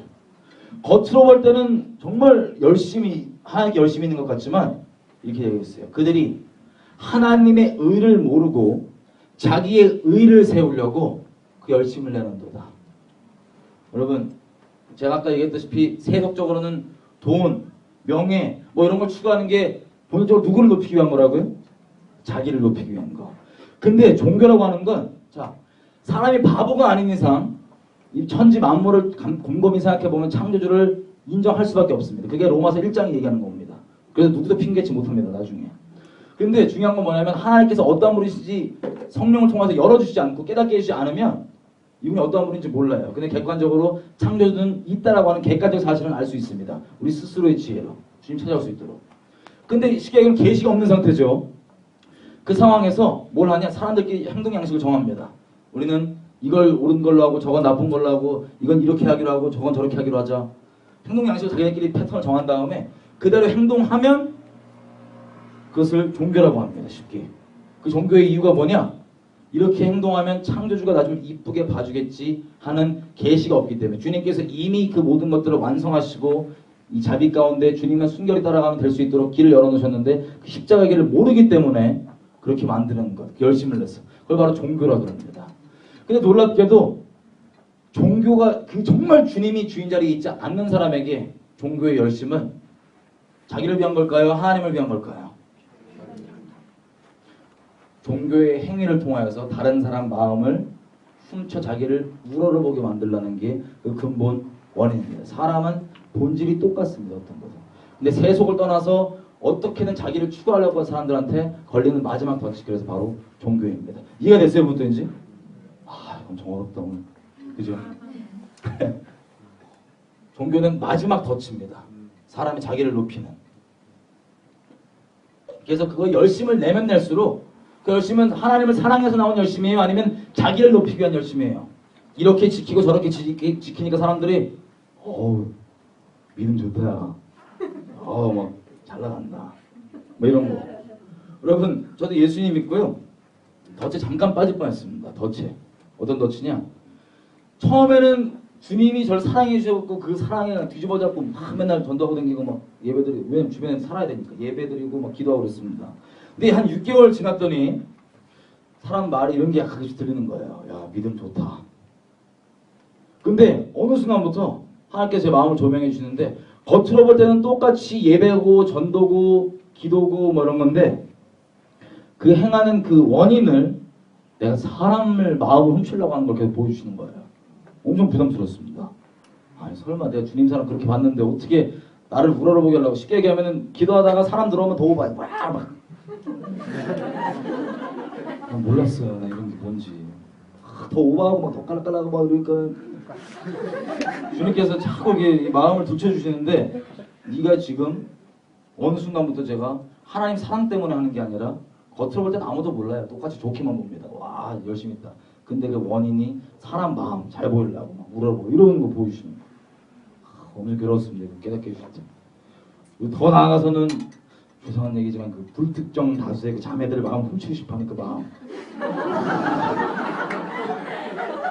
어떤 걸로? 종교라는 모양으로 예배, 기도, 전도 이런 걸로. 저 그 조명에 있어서 진짜 저 떨어져 나갔어요. 실족해서 막 이렇게. 할렐루야. 주님은 의로우십니다. 주님만 의로우십니다. 그래서 겨우겨우 이렇게 해갖고 나는 정말 죽어마땅한 죄인이구나 해갖고 그 마음을 다시 키고 왔어요. 여러분 이게 바로 종교입니다. 종교. 이게 다른 사람 마음 훔치는 게 아니면 아주 원칙적으로 이런 것까지 될 수 있어요. 제가 힌두 지역에 갔습니다. 네팔에. 근데 네팔에 온갖 신들이 많잖아요. 그죠?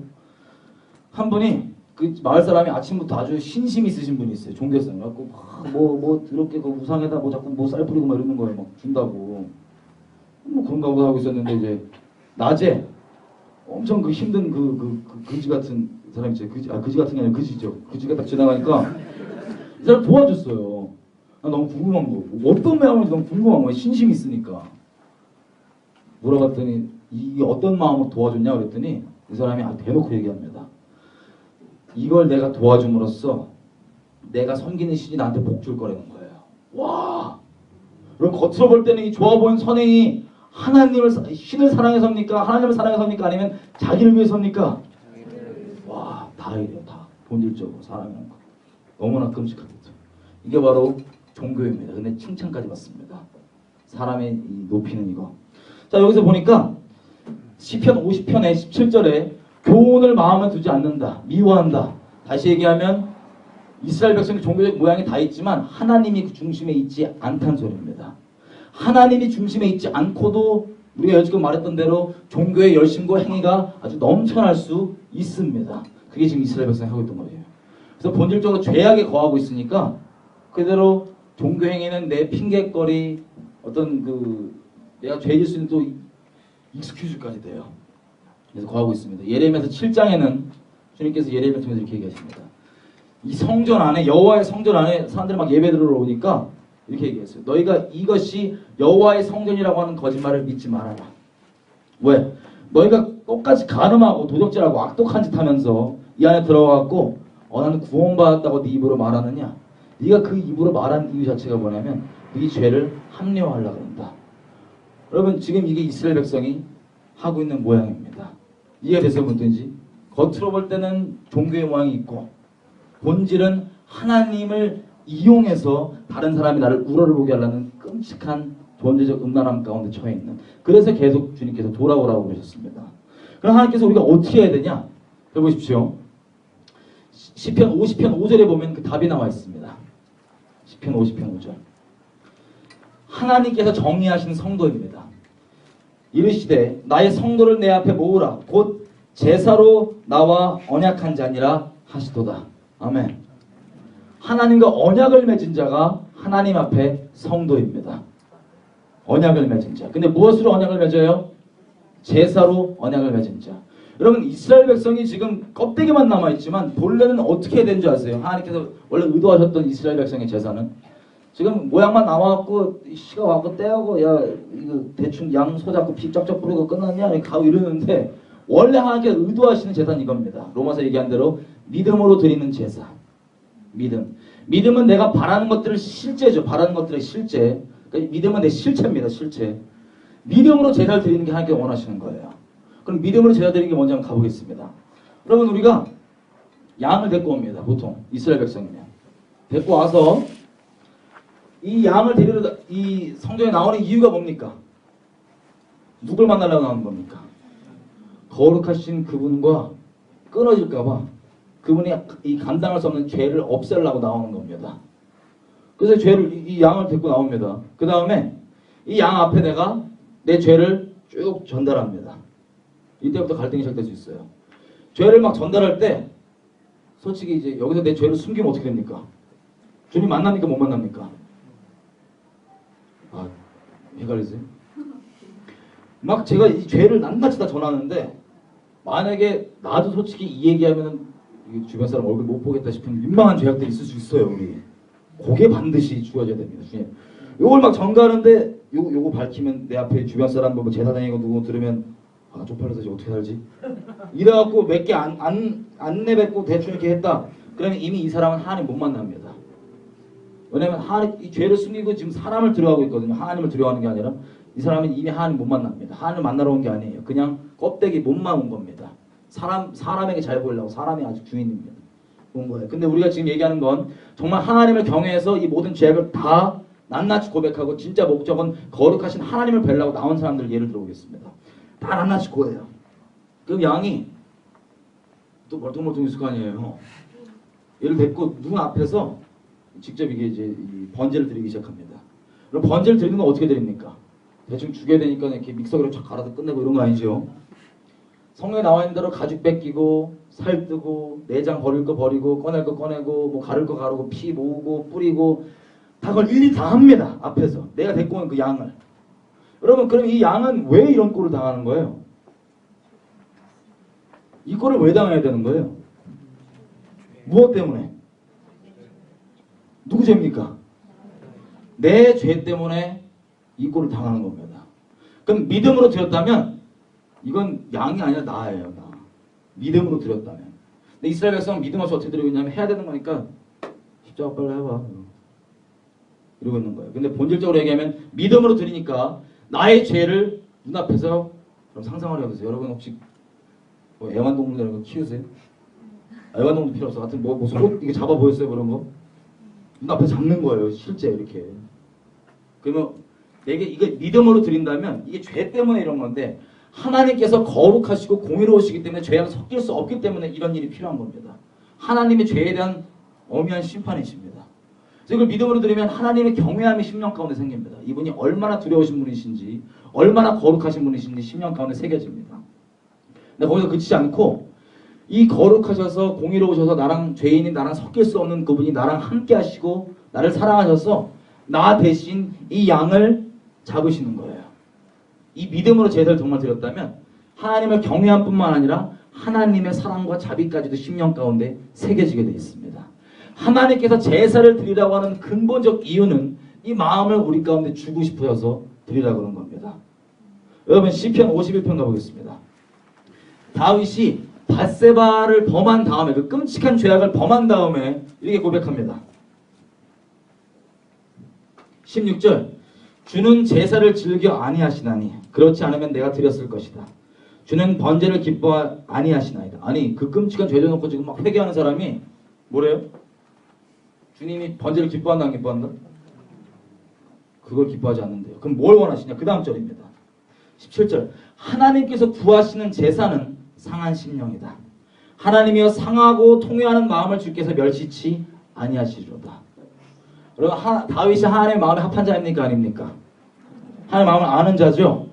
하나님의 그 깊은 마음을 알아서 그 끔찍한 죄악 다음에 회개하는데 뭐라 그러냐면 하나님은 번제 이 제사 이 껍데기를 요구하시는 게 아니라 이걸 통해서 아까 우리가 얘기했던 믿음으로 드리면 심령 가운데 나오게 되는 경외함과 사랑, 통회하는 심령, 겸비한 심령, 이것을 주님께서 원하신다. 주님이 이걸 이렇게 얘기하는 거예요. 그래서 이스라엘 백성이 아무리 똑바로 된 예배 모양을 다 갖췄다 할지라도 믿음으로 드린 제사가 아니라서 심령 가운데 이 말한 이 열매가 맺어지지 않는다.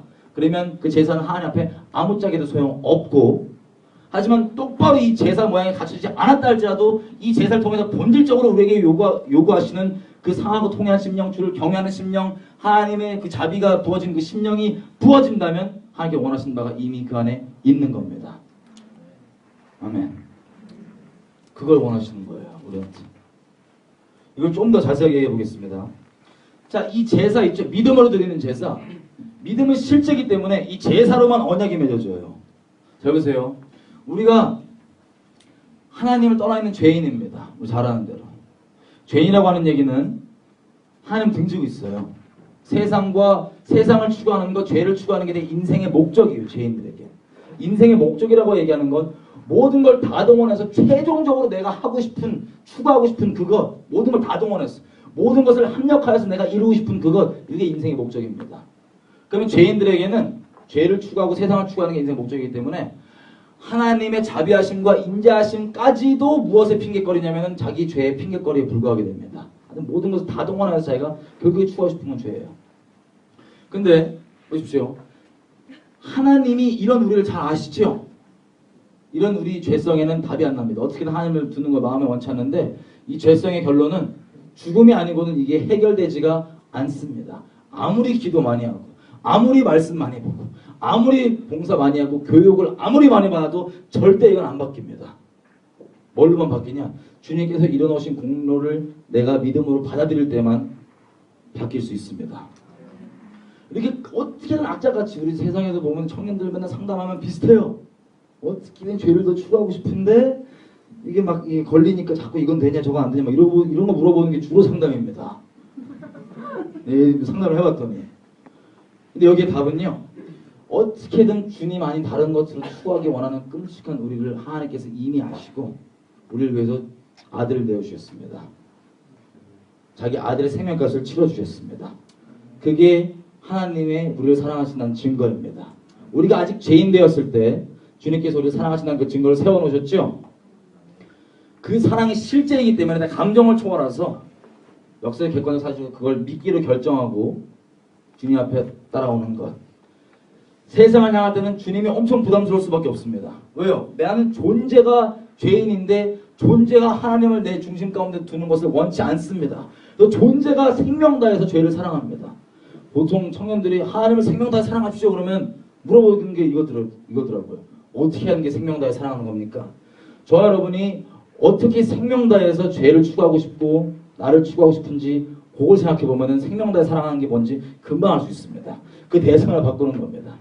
이렇게 악자까지 하나님을 이렇게 이용해 먹고 들여든 우리를 이미 자기 아들을 십자가에 못 박으시며 사랑을 증거하셨기 때문에 하나님께서는 사랑을 완성하셨습니다. 이거보다 더 큰 사랑이 없습니다. 근데 여기서 완성했다고 끝나는 게 아닙니다. 언약이라고 하는 건 흔히 쉽게 얘기하면 결혼관계입니다. 결혼관계. 하나님은 이스라엘과 결혼했다고 보시죠? 우리가 예수를 믿는다고 하는 것도 예수님께서 새롭게 갱신하신 그 언약에 참여하는 겁니다. 믿음으로. 이 결혼관계에 양가가 이제 합의를 해야 될 거 아니에요. 그죠? 하나님께서는 이미 정하시기를 맹세하시기를 내가 너를 생명 다해 나 생명보다 너를 더 사랑하겠다고 딱 증거를 내주셨어요. 근데 이걸로 끝나는 게 아닙니다. 이게 완성되려면 나도 똑같이 내 제사로 사랑을 완성해야지만 그때부터 언약관계가 들어갑니다. 내 재산 잘하시면 내 십자가죠. 내 십자가 내가 생명 다해 사랑하던 그것을 내가 생명 다해 사랑하는 존재를 하나님으로 바꾸기를 결정하는 것. 마음으로. 여러분 사랑은요 마음의 결정입니다.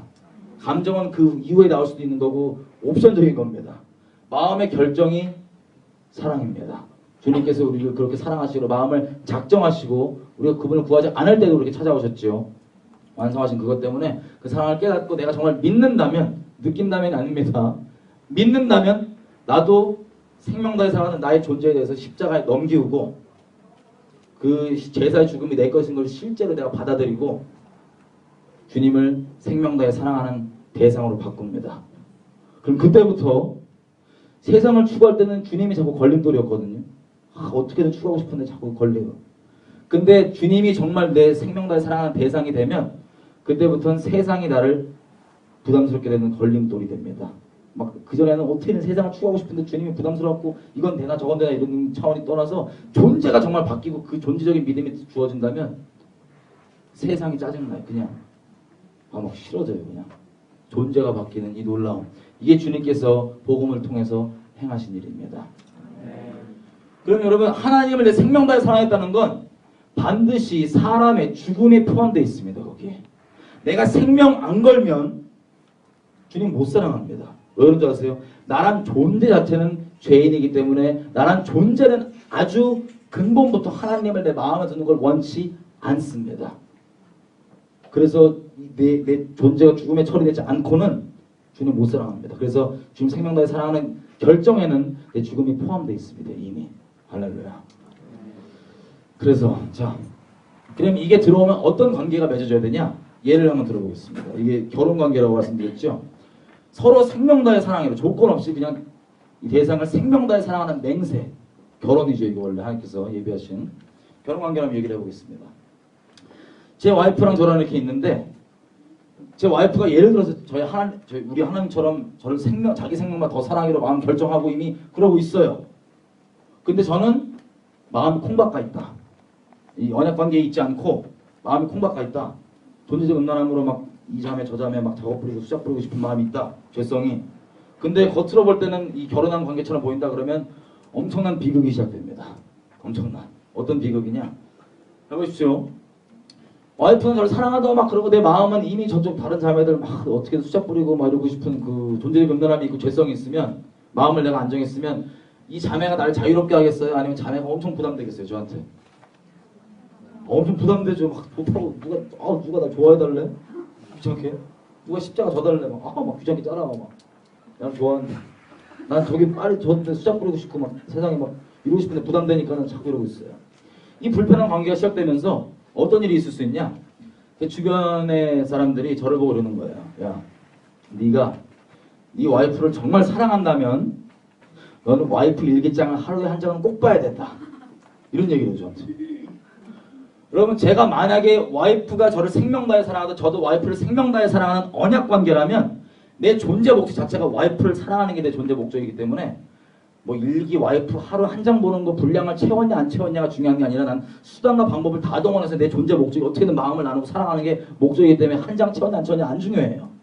근데 내 마음은 콩박가 있잖아요.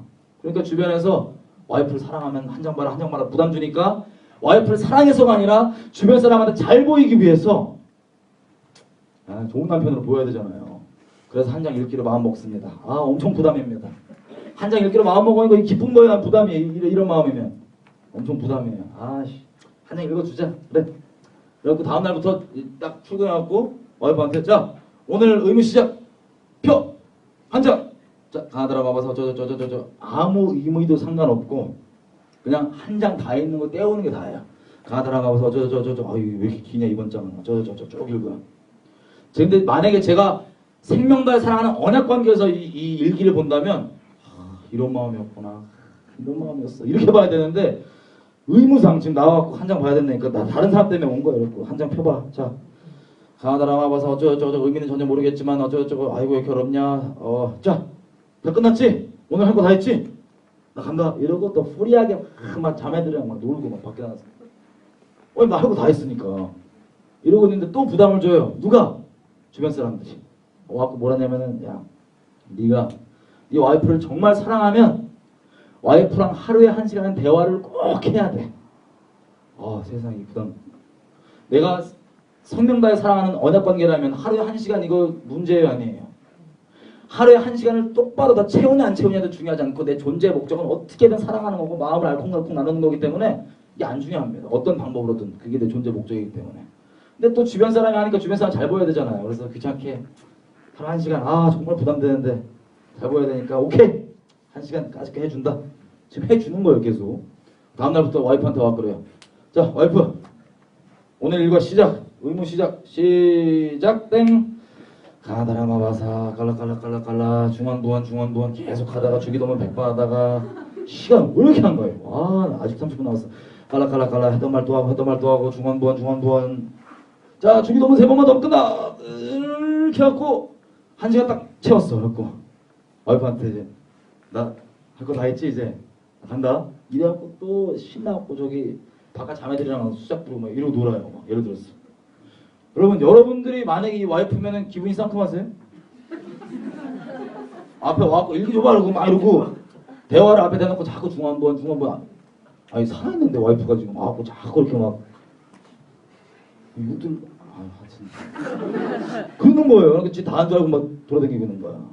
그러고 있다가 하루는 어떤 걸 깨닫냐면 일기를 보니까 세상에 이렇게 써 있는 거예요. 내가 잘 알기는 제가 와이프를 아는 것도 이 언약 관계에 있지 않으면 전혀 다른 관점으로 잘 압니다.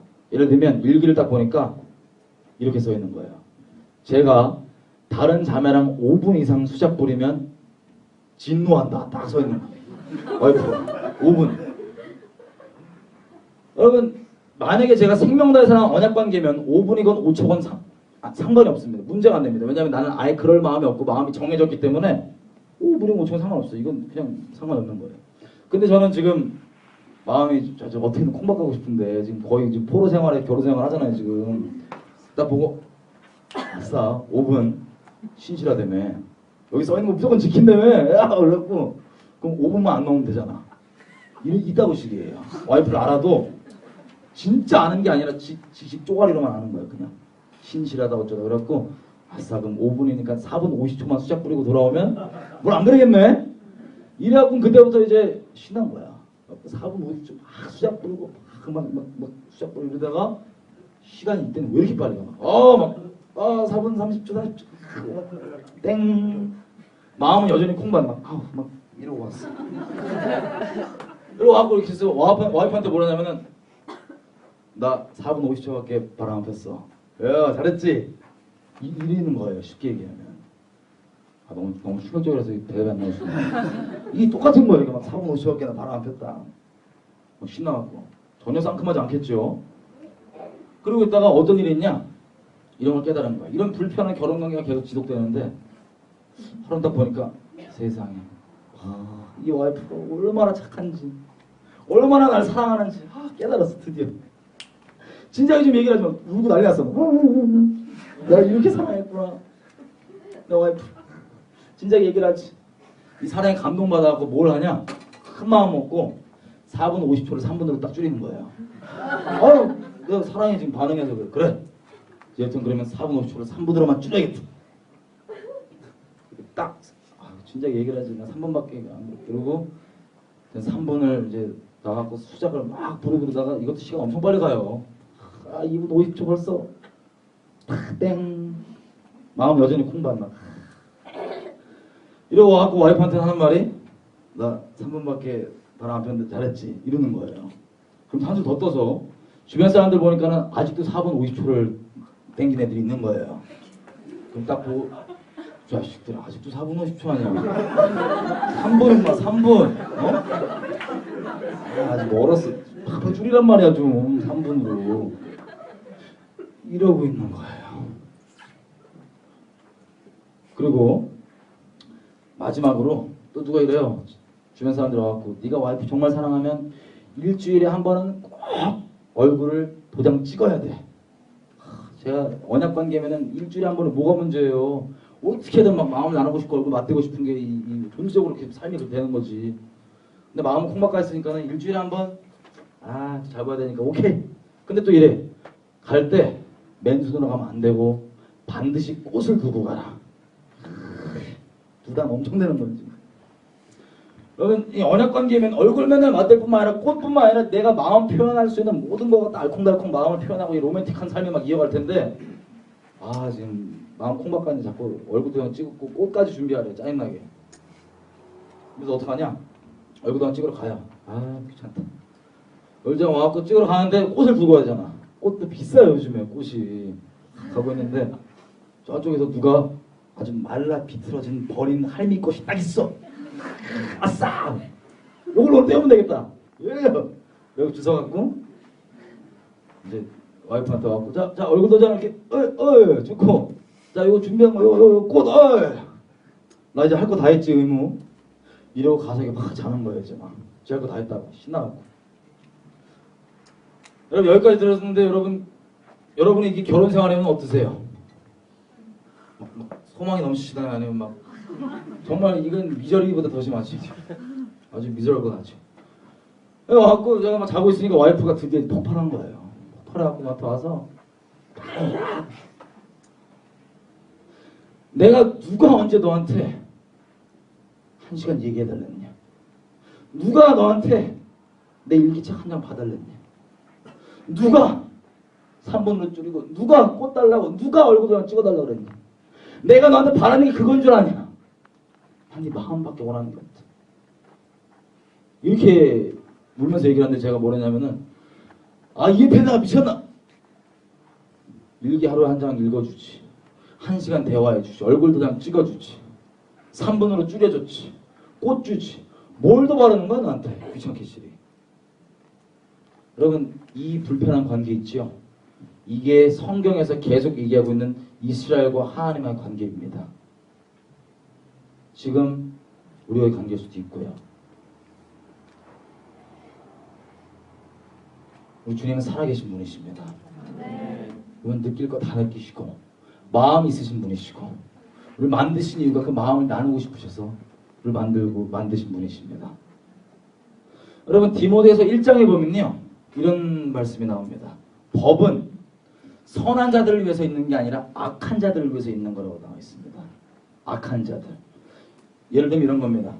법을 지키면 산다는 건 법이 이렇게 있잖아요. 그러면 이거 안 어기려고 이렇게 막 그 외줄타기 하듯이 막 턱걸이하고 이렇게 사는 거는 틀립니다. 만약에 선한 사람들이 모여만 산다. 선한 사람들이 그러면 불가능하지만 선한 사람들이 모여 있잖아요. 그러면 법이 필요 있습니까 없습니까? 없어요. 법이 필요 없어요. 근데 법이 있는 건 나쁜 사람들이 있을 때 요것만큼은 넘으면 안 되는 마지노선입니다. 그걸 막 겨우 턱걸이도 지켜야 돼 사는 게 아니라 요 테두리로서 요것만큼은 넘으면 안 되는 마지노선입니다. 법은 악한 자들을 위해서 존재합니다. 여러분 율법의 완성은 사랑이라 그럽니다. 왜 그런지 아세요? 하나님께서 우리에게 요구하시는 그 수많은 것들 있죠. 뭘 해라 뭘 해라 뭘 해라 뭘 해라. 이걸 요구하시는 이유가 뭔지 아세요? 이걸 우리에게 바라시기 때문에 그런 게 아닙니다. 하나님을 생명과의 사랑하는 언약관계에 있다면 이 모든 것들이 이 모든 율법의 요구가 내게 요구하는 게 이미 다 있는 거예요. 그 마음을 요구하시기 때문에 언약관계에 들어야지만 그게 가능한 관계입니다. 반대로 내가 아무리 있는 거 다 지키고 뭐 다 한다 할지라도 하나님의 언약관계가 있지 않잖아요. 하나님이 나를 사랑하는데 내가 생명과의 사랑하는 그 관계에 있지 않잖아요. 그럼 아무것도 없는 겁니다. 하나님 우리 중심을 정말 원하십니다. 죄인들에게는 이 중심을 원한다는 말도 자기 핑계거리밖에 안 됩니다. 어떻게든 죄를 추구하는. 하지만 정말 이 중심을 원한다는 얘기. 하나님이 우리를 생명 다해 사랑하는 그것을 십자가로 증거하듯 나도 내 십자가 지지 않으면 여러분 십자가는 단번에 지는 겁니다. 4일 동안 제가 이걸 쭉 우리의 일상 가운데 어떻게 실제로 동행할지를 아주 자세하고 실제로 이렇게 나눌 겁니다. 제사는요 단번에 지는 겁니다. 이 언약관계가 왔다면 주님은 우리에게 부담이 아니라 엄청 자유함이시고 엄청 기쁨이고 이분에게 못 가서 안달이에요. 세상은 싫고요. 그리고 사람이 말하는 평판 신경 안 쓰고요. 이걸 종교적으로 기준으로 이걸 지켰냐 안 지켰냐 이런 것들 중요하지 않습니다. 그 정말 언약관계에 있는 자들은 살아있는 관계인 겁니다. 이게 바로 요한복음 17장에 보시면 예수님께서 이렇게 얘기합니다.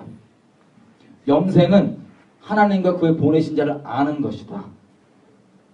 안다고 하는 건 이 히브리 사람들에게 잘 아신 대로 안다고 하는 개념이 이런 거예요. 아담이 하와를 알면 애가 생깁니다.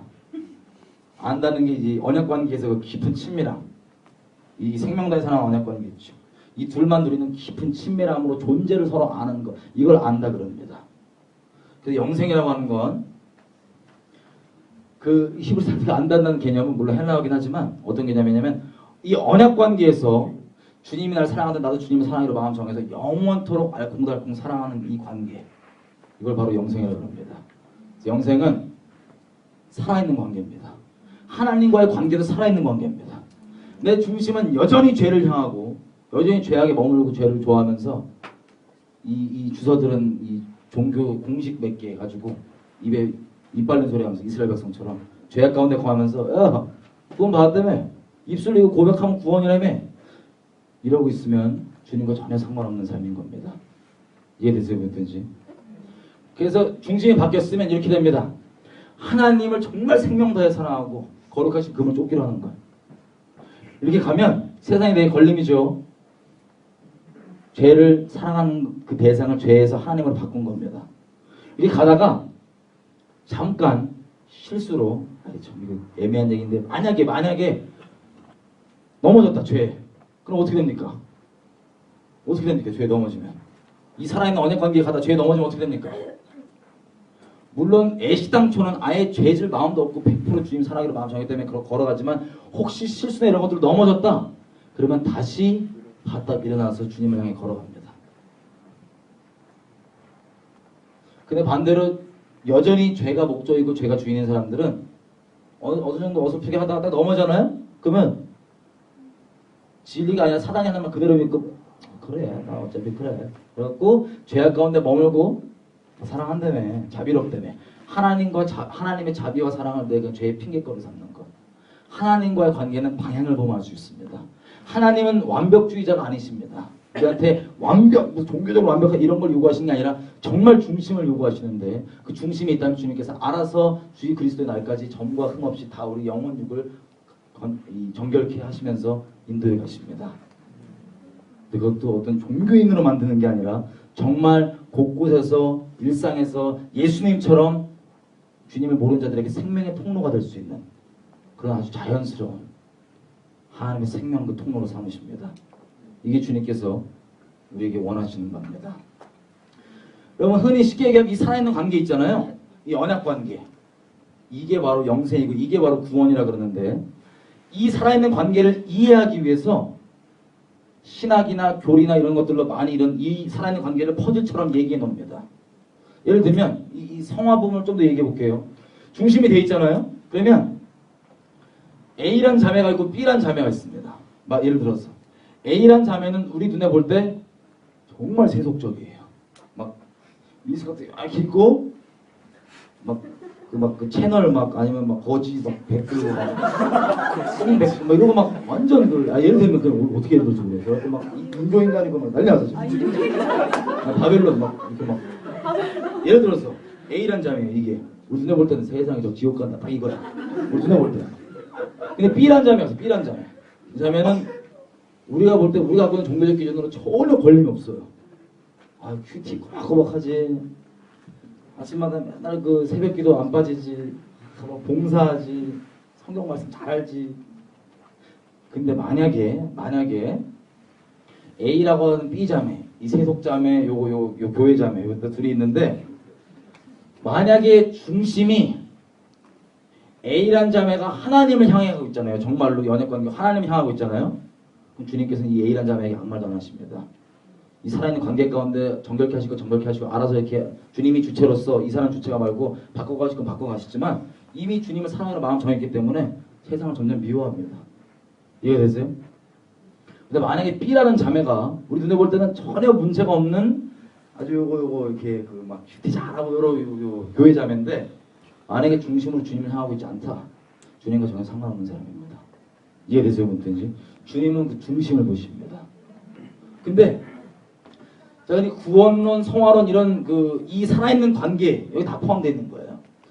이 관계를 증거하기 위해서 퍼즐 조각처럼 이렇게 이 교리나 신학 지식들이 있잖아요. 여러분 이 관계가 실제 있다면 그 다음부터 이것들은 어떻게 됩니까? 초등학문입니다. 이 얘기하면 신학자들 엄청 싫어요. 목사님도 엄청 싫어요. 바울이 그렇게도 얘기하는 초등학문입니다. 아까 얘기했다시피 이 사랑의 모든 이 율법의 완성이라고 얘기하잖아요. 결국에 수많은 그 율법 행위들이 우리에게 지침하고자 가리키는 바가 뭐냐면 이 언약 관계인 거예요. 여기로 돌아오라고. 이게 있으면 완성되어 있는 거고, 이 언약 관계에 사랑이 생명난 사람 없습니까? 아무것도 쓸모없는 거예요. 그래서 볼게요. 이 살아있는 관계로 왔다. 그러면 구원, 뭐 성화 다 포함돼서 살아있는 관계로 가는데 이런 겁니다. 예를 들어서 제가 연애를 한 번도 안 해본 사람이에요. 예를 들어서. 근데 뭐만 했냐? 연애를 공부만 이빠이 했어. 공부만. 책으로. 모든 키스 다 알아. 머릿속에. 뭐 데이트 초반에 손을 어떻게 잡아야 다 알아맞죠. 근데 실제는 안 해봤어요. 실제는. 그 이론으로만 쫙 있단 말이에요. 이 연애에 대해서. 그래서 연애가 시작됐어. 이제 자매 만나고 이제 데이트를 하는데 손을 이제 잡아야 되니까 이렇게 제가 배운 바로 뭐냐면 이론적으로는 눈을 계속 5초 이상 쳐다본다. 그다음 3초 이상 이렇게 개슴체를 했으면 성공. 일단 3초 이상 개슴체래. 그다음에 이렇게 쭈삣쭈삣하고 이렇게 어깨 손을 이렇게 신호 한번 주고 이렇게 해야 된다. 이렇게 손을 잡는다. 이게 제가 배운 바예요. 예를 들면. 여러분 실제 연애하는데 누가 앞에 서갖고 이렇게 계속 눈을 이렇게 쳐다보고 이렇게 어깨 흔들고 이렇게 하면은 이게 맨정신이 아니고 얼마나 웃겨요 이게. 본론은 뭐 손을 잡는 거 이게 깝깝해갖고 자매가 보고 있다 잡아줘. 아야 잡아줘. 내가 성공한 줄 알고 내 방법 때문에. 방법 때문에 된 게 아니에요. 자매가 깝깝해 잡아준 거야 그냥 이렇게. 그래갖고 이제 하는데 얼마나 웃기겠어 이론으로만 있으면. 근데 그래갖고 자매가 그냥 본질은 손 잡는 게 목적이니까 자매가 잡아준 건데 그것도 모르는데 방법이 된 줄 알고 자꾸 이렇게 막 주변에서 그 다른 커플 보니까 어떤 남자애가 눈을 5초도 안 하고 1초 딱 주고 딱 잡아버리는 거야. 1초 딱 보고 딱 잡아버려. 어깨는 안 흔들고. 근데 뭐라냐면 저 2단이야 저. 분명히 3초 5초 이렇게 보고 이렇게 해도 2단이야 저. 이럴 수가 있고요. 여러분 이 관계의 그 본질인데 이거 왜 이걸 인도하기 위한 그 수많은 설명들 있죠. 또 이런 게 있습니다. 여러분 주차할 때 운전하시죠. 주차할 때 제일 처음에 주차할 때 운전할 때 어려운 게 뭐냐면 후진 주차입니다. 뒤로 딱 들어가는 거. 기억나시죠? 우리 자매분들이 공포스러운 요거. 이걸 하는데 우리가 이제 운전을 막 하면 쉽게 합니다. 이제 일상 가운데. 삶으로 그냥 하는 거예요. 실제로. 행하기 때문에. 근데 이걸 누구한테 거꾸로 차를 이렇게 주차하는 거를 말로 설명하려면 내가 말로 완벽하게 설명할 수 있어요? 없어요? 설명 안 해보셨구나. 운전 안 가르쳐 보셨구나. 내가 하면 뒤로 그냥 쑥쑥 하고 가운으로 이렇게 쑥 하면 되는데 누구한테 말로 설명하고 특별히 말을 떠나서 내가 글로 써주려고 하면 이거 어려워요. 싶어요. 이게 글로 완전히 이게 설명이 돼야 안 돼요. 안 되죠. 어느 정도 이 실제 이 뒤로 지가 행하는 그것을 이해할 수 있게 어떤 가이드 역할을 할지 몰라도 그걸 있는 그대로 얘기 못해요. 자기가 해야 되는 거예요. 이게 실제예요. 이게 뒤로 하는 게. 근데 갑자기 이 사람 또 이 실제 하는 건 이건 둘째고 이 언약 관계는 둘째고 이 배운 거, 이 지식대로가 딱 우선이니까 이 실제를 증거하는 시킨 대로 하는 거예요. 딱.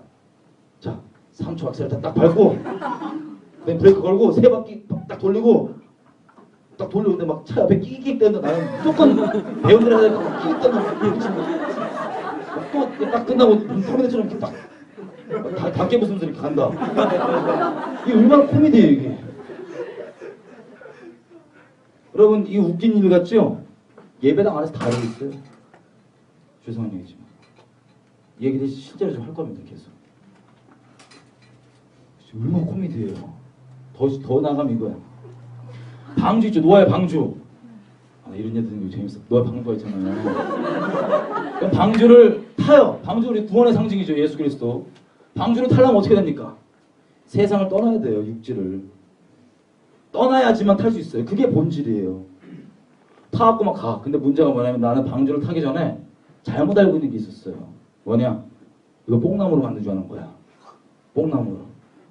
뽕나무 이렇게 탁 타고 가고 이제 노아 형이랑 막 가다가 형 뽕나무가 튼튼하다 했더니 노아 형이 야 이 뽕나무 아니야. 이거 잣나무야. 이러고 그때 아 잣나무야? 이렇게 되죠.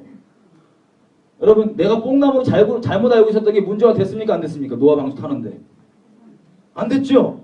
근데 어떤 분들은 방주 안 타고 계속 잣나무라 이거야. 타 있는 사람한테 뽕나무라 이거야. 저건 왜 뽕나무 잣나무라 이거야. 잘하는 거 좋죠. 이거는 넓이가 막 사이즈 이만하고 몇 년 걸렸고 쫙 얘기하는데 안 타. 다 아는데 안 타요 이걸. 자꾸. 안 타고 계속 이것만 이렇게. 그럼 이 형 나중에 홍수나면 어떻게 돼요? 여러분 이게 우리 일상 가운데 실제 하는 일들입니다. 오늘 아까 요한복음 5장에 보시면 이 이스라엘 백성이 다 이러고 있는 겁니다. 지금 영생이 있다고 영생을 뒤집다 이렇게 뒤지는데 그 영생의 본체이신 주님이 다 나타났더니 야 이단 가 하면서 여기 진짜 있단 말이야. 계속 뒤지는데 그 나야 계속 아주 쓸데없는 소리 하고 있어. 이게 지금 이스라엘 백성 하는 짓이에요. 더 놀라운 건 세례 요한이 그 실제 증거인 예수 그리스도를 증거해왔고 그것도 기뻐했음에도 불구하고 실제 언약 관계는 안 나온 사람들이 수록하는 거지 성경에서. 하나님께서 본질적으로 원하는 이것. 너무 부담되세요? 아주 심플합니다. 주님은 심플하신 분입니다. 복잡하신 분이 아닙니다. 어지러우신 분이 아니십니다. 내가 어떻게든 죄를 더 추구하고 죄를 어떻게든 사랑하는 마음을 놓지 않으면 복잡하게 보일 뿐입니다. 왜냐하면 좀 더 추구하고 싶으니까. 어떻게 이건 핑계가 될까? 5분이니까 4분 50초, 55초 이겁니다. 다 쉽게 얘기하면. 이 종교행위들. 이사야서 1장에서부터 우리가 쭉 봤던 부분들 있죠? 그것도 결국에 미가서 6장 6절에서 8절 얘기한 것과 똑같습니다. 주님은 일상에서 우리와 동행하기를 원하십니다. 아모스서 3장 3절은 이렇게 얘기합니다. 두 사람이 마음이 합해지지 않고는 어떻게 동행할 수 있겠느냐. 내가 너에게 바라는 것은 이 예배를 이렇게 지키고 종교 모양을 이렇게 지키고 이게 아니라 네가 실상에서 내 심령을 따라서 진리를 따라서 공의를 사랑하고 자비를 베풀고 나와 함께 동행하는 게 아니냐. 이게 성경에 나와 있는 모든 인물들이 고백하는 겁니다. 하나님과 동행하는 것.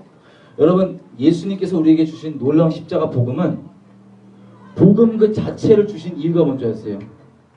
하나님과 임마누엘 복을 누리게 하시려고 십자가 복음을 주신 겁니다. 다시 얘기하면 이분은 거룩하신 분이시죠.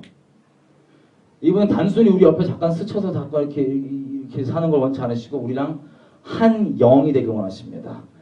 결혼하기 원하십니다. 성령과 내 영이. 여러분 그렇게 되면 보십시오. 뭘 원하시는 겁니까? 성령을 주신다는 이유는 매 사람 속에 있는 깊은 것은 사람의 영 외에는 알 수가 없습니다. 마찬가지로 하나님 마음 깊은 곳에 있는 것은 성령 외에는 알 수가 없습니다. 근데 그걸 한 영으로 삼고 싶으시다. 단순히 체험 이런 차원을 떠나서 주님이 원하시는 건 거룩하신 분이시잖아요. 그래서 죄랑 섞일 수가 없습니다. 근데 그 십자가 믿음을 실제로 내가 받아들이고 내 실제가 됐다. 그러면 하나님의 공의가 내 삶에 이루어진 겁니다. 심판이 내게 이루어진 겁니다. 그래서 성령께서 나에게 한 영으로 연합하실 수가, 결혼하실 수가 있으십니다. 그래서 그때부터 어떻게 됩니까? 모든 진리 가운데를 우리를 인도하시고 주님을 증거하시고 주의 영광을 나타내시는 게 바로 성령께서 하신 일입니다. 잘 볼게요. 우리가 주님을 따르는 건 언약관계에 간다는 얘기는 내가 갖고 있는 어떤 신학 지식이 완벽하고 신학 교리가 오류가 전혀 없기 때문에 주님을 따를 수 있는 게 절대 아닙니다. 나의 명철, 나의 어떠함, 나의 지식이 아니라 정말 하나님의 하나님 되심으로만 갈 수 있는 겁니다. 예를 한번 들어볼게요. 여러분 만약에 여러분한테 누가 와서 유대인만 구원받고 이방인들은 구원 못 받는다라 그러면 이 사람 맨정신이 아니에요. 우리 따지면 쉽게 이단이 아니에요. 왜 이렇게 조심스러워하세요, 이렇게. 잡아가는 것도 아니고 조심스러워하세요. 만약에 제가 옆에 서갖고 유대인만 구원받고 유대인 아닌 사람 구원 못 받아 이러면 저렇게 이단이잖아요. 그래서 말도 안 되는 소리를 하니까. 여러분 이 이단 사설을 베드로 형이 막 외치고 다녔습니다. 초대교회가 사도행전에 나오는 엄청 외치고 다녔습니다. 너무 시험받게 하는 거 아니죠? 잘 보세요. 유대교인들 그때 그 당시 때 제자들의 교리에는 신학 교리에는 유대교 신학은 이방인들은 상종하면 안 돼요. 더러워서 안 돼. 지옥 될 감들이고 상종하면 안 되고 마찬가지예요. 이 신학적 패러다임이 딱 막혀 있을 때 주님께 환상을 딱 여십니다. 베드로한테. 어떤 환상이에요? 보자기 딱 떨궈갖고 요 유대교적 신학으로는 먹으면 안 되는 가증한 동물들 딱 뿌려놓은 다음에 먹어라 딱 이래요. 베드로가 뭐라 그럽니까? 주여 그럴 수 없나이다라 그럽니다. 여러분 그러면 베드로는 지금 이 문제에 있어서 베드로가 주님이에요? 주님이 주님이에요? 베드로가 주님이죠? 주님이 먹으라면 먹지 뭘 주여 그러고 있어요. 안 먹고 있었어요. 그 성령께서 주신 이 환상이 무슨 뜻일지 곰곰이 생각하고 있을 때 어떤 일이 나옵니까? 이방인 고넬료가 보낸 이방인들이 옵니다. 베드로 있습니까? 베드로가 전데요. 아 지금 건들면 안 되는 이 가증한 이방인이잖아요. 이거 이방인이 왔어요. 근데 성령이 뭐라 그러시냐면은 베드로한테 따라가라. 여러분 이때 베드로는 초이스가 두 개 있습니다. 성령의 인도하심이냐 아니면 내 신앙이냐 내 교리냐. 만약에 베드로가 교리를 택했다. 그럼 그때부터 사도행전부터 시작해서 이제 베드로 형은 어떤 존재로 나오냐? 이제 바울 형을 계속 핍박하고 다니고 말하는 거야. 어디 이방인한테 구원이 있냐? 이런 댕기 나올 거야. 만약 그랬다면. 감사하게 베드로 형은 신학이 아니라 성령의 인도하심, 자기 갖고 있는 교리가 아니라 성령의 인도하심을 택했죠. 그래서 가봤습니다. 갔더니 고넬료가 간증을 합니다. 어떻게 날 부르게 됐는지. 여러분 계시록 19장 10절에 나온 것처럼 간증은 듣는 사람에게 하나님의 음성 역할을 합니다. 이 테스트모니 지저스는 그 예언의 영입니다. 하나님 음성 역할을 한다고 듣는 사람한테. 그래서 이 목자가 주님이기 때문에 베드로가 얘기 듣고 딱 깨진 아 이거 주님 맞다. 그래서 주님 원래 전하는 대로 유대인에게 전하는 대로 이방인에게 복음을 똑같이 전했습니다. 근데 어떤 일이 나니까 성령의 세례가 임합니다. 구원이 임합니다. 그랬더니 베드로 그때 패러다임이 깨진 거예요. 와!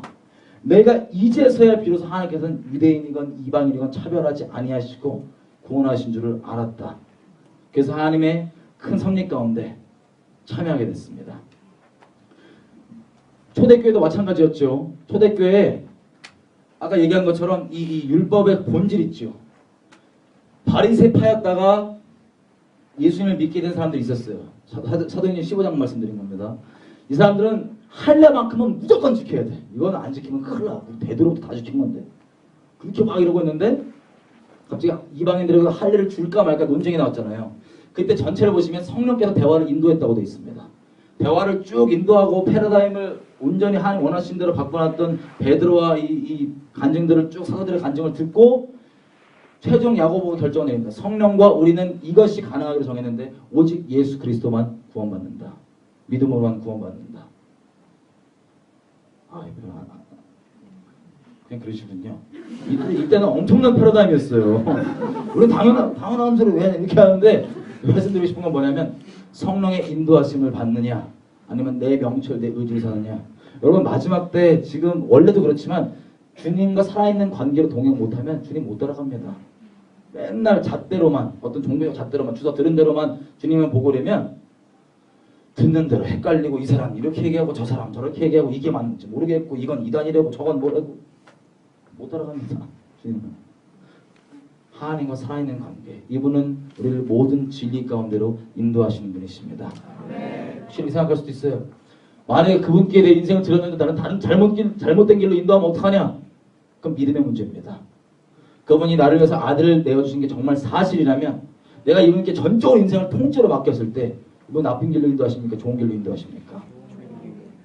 믿지 못하면 삶을 못 드립니다. 전적인 믿음으로 시작된 이 삶은 잘 보십시오.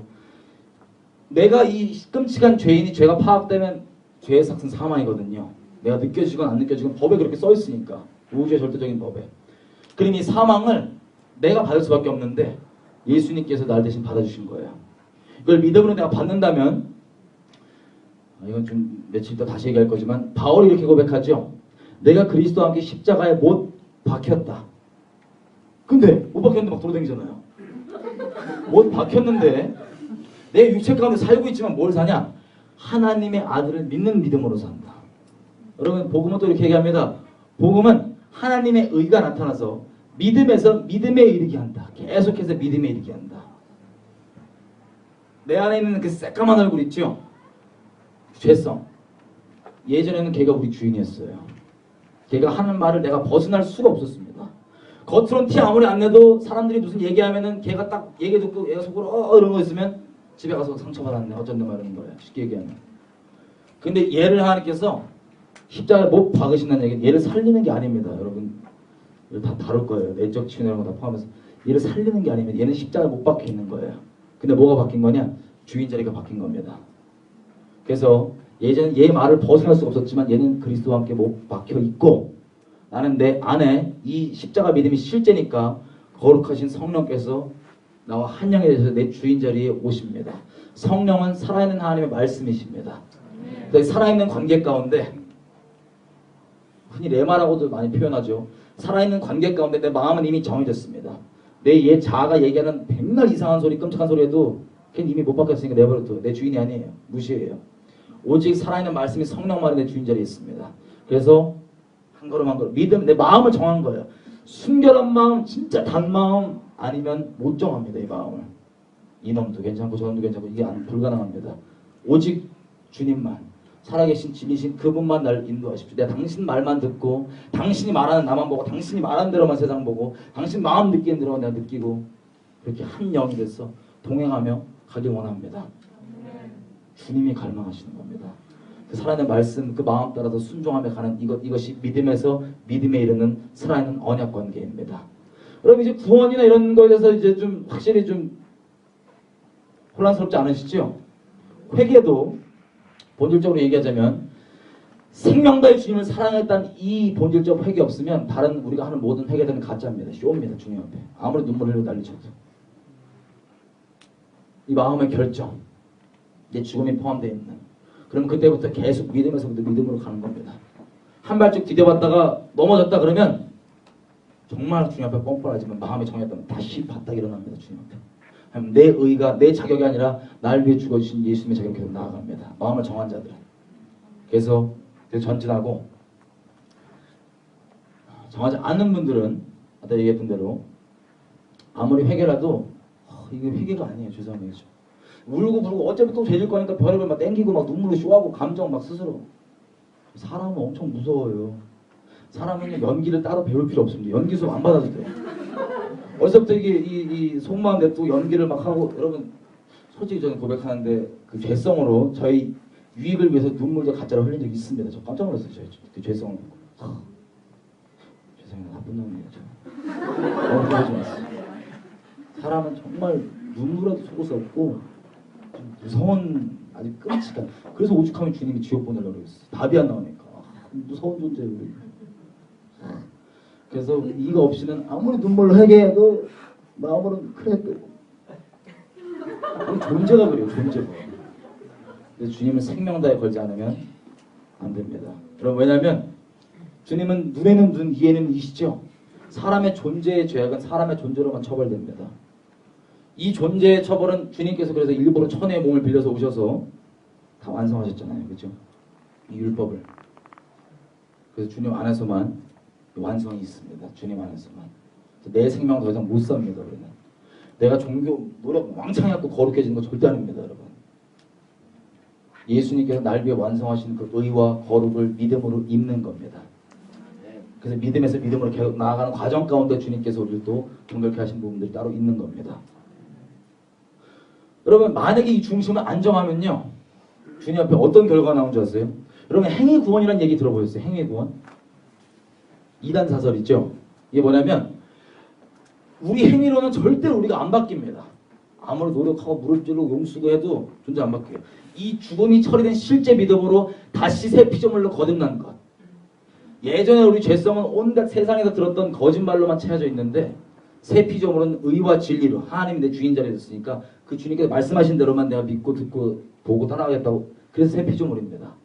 이런 와중 가운데 중요한 얘기 까먹었다. 내 어린 나이 죄송해요. 내 머리가 감기가 안 좋아. 무슨 얘기 좀 하고? 네?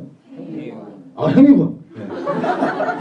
그래갖고 이 존재를 드려야지만 되는데 이거 안 주잖아요. 그러면 엄청 부담스러워요. 주님을 계속 부담스러웠고 주님은 아까 보였다시피 우리가 그 종교 행위를 바라세요? 아니면 중심을 바라세요? 중심을 바라시죠. 중심 있으면 다 있는 거예요. 그 율법의 요구가. 근데 중심을 안 주고 끝까지 계속 뻗팅겨갖고 막 어떻게든 주님이 요구하지도 않은 거 종교행위 이거 드리고 저거 하고 이거 왜 준지 아세요? 자기 죄 합리화하려고 떼우려고 중심 그거 하나를 원하시는데 그거 안 주겠다고 막 뻗팅기고 평생 그렇게 주님을 부담스럽게 그리고 자기가 스스로 만든 종교의 멍이 가운데 살다가 죽어서 눈 뜨면 계속 지옥에서 불탑니다. 이 행위구원이라고 그래요. 머리로 알아도 상관없습니다. 여러분 하나님의 말씀을 머리로 아는 것과 믿는 것과는 천국과 지옥 차이입니다. 히브리서에서 얘기하죠. 복음을 들어도 그 사람에게 유익이 되지 않는 이유는 믿음으로 반응하지 않아서 그래요. 그럼 믿지 않는 이유가 뭔지 아세요? 많은 사람들이 맨날 상담을 하면 못 믿겠대요. 여러분 믿지 않는 건 악독한 죄성일 뿐입니다. 안 믿게 해주는 게 아니라 요한일서는 이렇게 얘기해요. 하나님을 믿지 않는 자는 하나님을 거짓말쟁이라고 말하는 것과 같다. 이분이 살아계셔서 내 앞에서 이렇다. 내 아들까지 잡아서 널 이렇다. 널 이렇게 사랑한다 얘기하는데 안 믿기는데요. 못 믿겠는데요. 그래서 지옥 가는 겁니다. 그 악독한 마음 때문에. 믿음은 결정이고 요한복음 주님께서 14장 이렇게 얘기하십니다. 하나님을 사랑하는 자 15장 친구를 얘기하시는데 자기 생명을 내어서 서로 사랑하는 자 이게 친구관계입니다. 이게 하나님께서 우리가 원하시는 관계입니다. 결혼관계, 친구관계. 근데 14장에 보면 3번이나 이렇게 얘기하십니다. 하나님을 사랑하는 자는 그의 계명을 지킨다. 그의 뜻을 행한다. 감정으로 눈물을 흘리는 게 아니라 행한다고 되어 있습니다. 여러분 이 존재를 드리는 믿음으로만 우리가 존재가 바뀔 수 있고 거룩함을 입을 수 있지만 이 믿음은 나를 움직이는 믿음입니다. 이 별개로 머릿속으로 자꾸 생각하는 게 아니라 실제 내가 맨날 종교행위해도 난 안 바뀌지만 이 중심의 믿음이 있다면 여기 나와 있는 모든 율법을 지키라 이런 게 아니에요. 율법을 완성하신 예수님 또 다른 모양인 성령께서 율법을 완성하셨죠. 내 생명을 낳고 성령이 내 주인 자리에 있으면 그분께서 인도하시는 대로 나는 이미 순종하기로 결정했으니까 모든 율법의 요구가 로마서 8장 4절에 나와 있는 것처럼 이미 성령 안에 이루어져 있습니다. 그래서 그 말씀하신 걸 행하며 사는 것. 이거 막 율법들 다 모아갖고 막 미친듯이 이거 막 종교행위하는 게 아니라 살아있는 관계 가운데 그렇게 행하며 순종하며 사는 것. 이게 하나님께서 우리가 원하시는 일상적인 동행입니다. 지식으로도 안 되고 신학 교리로도 안 되고 심지어 이 자리까지 나와서 제가 이렇게까지 얘기를 하는데 동의까지 할 수 있어요. 아 맞아. 근데 동의까지 해도 안 드린다 믿음으로. 그러면 차라리 안 듣는 게 더 나을 뻔한 겁니다. 얼마나 비참한 겁니까? 이스라엘 백성들 그랬어요. 세례 요한이 이 예수님에 대해서 막 구원해서 증거하니까 막 좋아하고 그래 저게 맞는 말이다 좋다. 막상 주님 딱 오시니까 중심 가운데 요구하는 바가 있거든요. 여러분 주님은 모든 인류를 용서하셨지만 그 용서를 누리는 사람은 십자가 자리에 들어온 사람밖에 없습니다. 언약은 같이 맺는 겁니다. 한 명만 맺을 수 있는 게 아닙니다. 여러분 결혼하는데 한 명만 이렇게 사랑해서 결혼하면 죄송해요. 하여튼 관계가 엄청 그렇잖아요. 원래는 이 관계입니다. 우리가 좀 정했으면 좋겠습니다. 요한일서 1장에 보시면 이렇게 나와 있습니다. 제가 얘기한 게 너무 어려웠나요? 이게 가장 중요한 겁니다. 그래서 살아있는 관계 가운데 있으면 지금의 때 뭐가 옳고 틀린지 주님께서 말씀하신 것처럼 내 뜻대로 판단하고 내 명철, 내 기준대로 판단하는 게 아니라 내가 오직 듣는 대로만 판결 내리노라. 그 살아있는 관계 가운데 모든 진리를 인도하시는 그분 앞에 이제 갈 수 있는 겁니다. 요한일서 2장 보시면 5절 6절입니다. 누구든지 그의 말씀을 지키는 자는 하나님의 사랑이 참으로 그 속에 온전케 되었나니 이로써 우리가 저 안에 있는 줄을 아노라. 저 안에 거한다 하는 자는 그가 행하시는 대로 자기도 행할지니라. 여러분 이게 같은 얘기인 걸 계속 보고 있죠. 하나님께 정말 중심을 드리면 그게 무엇이든 내가 순종하기로 결정하는 거예요. 여러분 혹시 제 설교를 지난 설교를 들어보신 분 아시겠지만 전 똑같은 얘기합니다. 본질적으로 생명 안 드리면 주님 못 만납니다. 주님 거룩하시기 때문에 어쩔 수가 없습니다. 그래서 이걸 부담으로 여기신 분 있는데 부담이 아니라 당연한 겁니다. 여러분 순교는요 어떤 특별한 사람이 하는 게 아니라 예수 믿는 모든 사람들이 하고 시작하는 게 순교입니다. 근데 십자가에 죽은 내 것을 봐드리니까요. 그래서 이 정말 중심에 하나님을 내 모든 걸 걸어 사랑했던 마음이 있으면 이 믿음이 있으면 주님께서 이 믿음의 지경을 넓혀줄 수 있지만 근본적으로 이 믿냐 안 믿냐입니다. 주님을. 믿음은 우리가 결정하는 겁니다. 이렇게 얘기합니다. 그 말씀이 심히 너희 마음에 가까워서 너희가 그것을 행할 수 있느니라. 이게 신명기에도 나오고 로마서 10장에도 나오는데 믿음에 대해서 얘기하는 겁니다. 믿음은 우리를 행하게 하는 겁니다. 그 신명 가운데 내가 마음을 내어주고 이렇게 할 수 있는 겁니다. 반대로 생각해보면 우리가 죄를 행하는 거 쉽습니까? 어렵습니까? 여지껏 바꾸는 거예요. 대상을. 죄를 사랑하는 거 우리 쉬웠습니까? 어려웠습니까? 그럼 어떻게 행할지 앞으로 어떻게 주님을 사랑할지 그 대상만 바뀌면 개념이 좀 이해가 되시죠? 근데 우리의 생명당 결심으로만 바뀝니다. 여기서 또 하나님께서 마지막 우리 이것만 얘기하고 좀 마칠게요.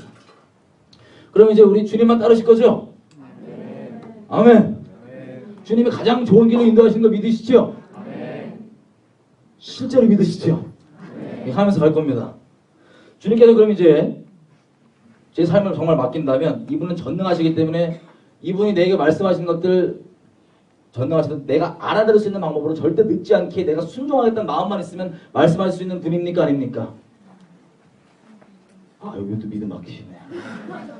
잘 들어보세요. 우리 주님은 전능하시고 어지러움의 하나님이 아니시기 때문에 내가 정말 주님 앞에 무엇이든 성령께 순종하겠다는 마음만 있으면 내 명철을 의지하지 않고 그러면 이분이 절대 늦지 않고 카이로스 때에 내가 알아들을 수 있는 방법으로 내게 말씀할 수 있는 분입니까? 아닙니까?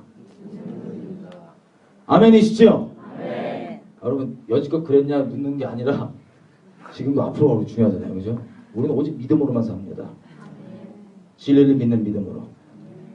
제가 지금 방금 말씀드린 거에 설마 이러면 그건 진리를 믿는 게 아니라 거짓말을 믿는 거예요. 우리는 믿음으로만 삽니다. 계속 진리를 믿는 믿음으로. 자, 그러면 우리 생명을 맡긴 주님께서 반드시 우리에게 말씀해 주시고 좋은 길로 인도해 주시겠네요. 우리 그분이 우리를 사랑하시니까.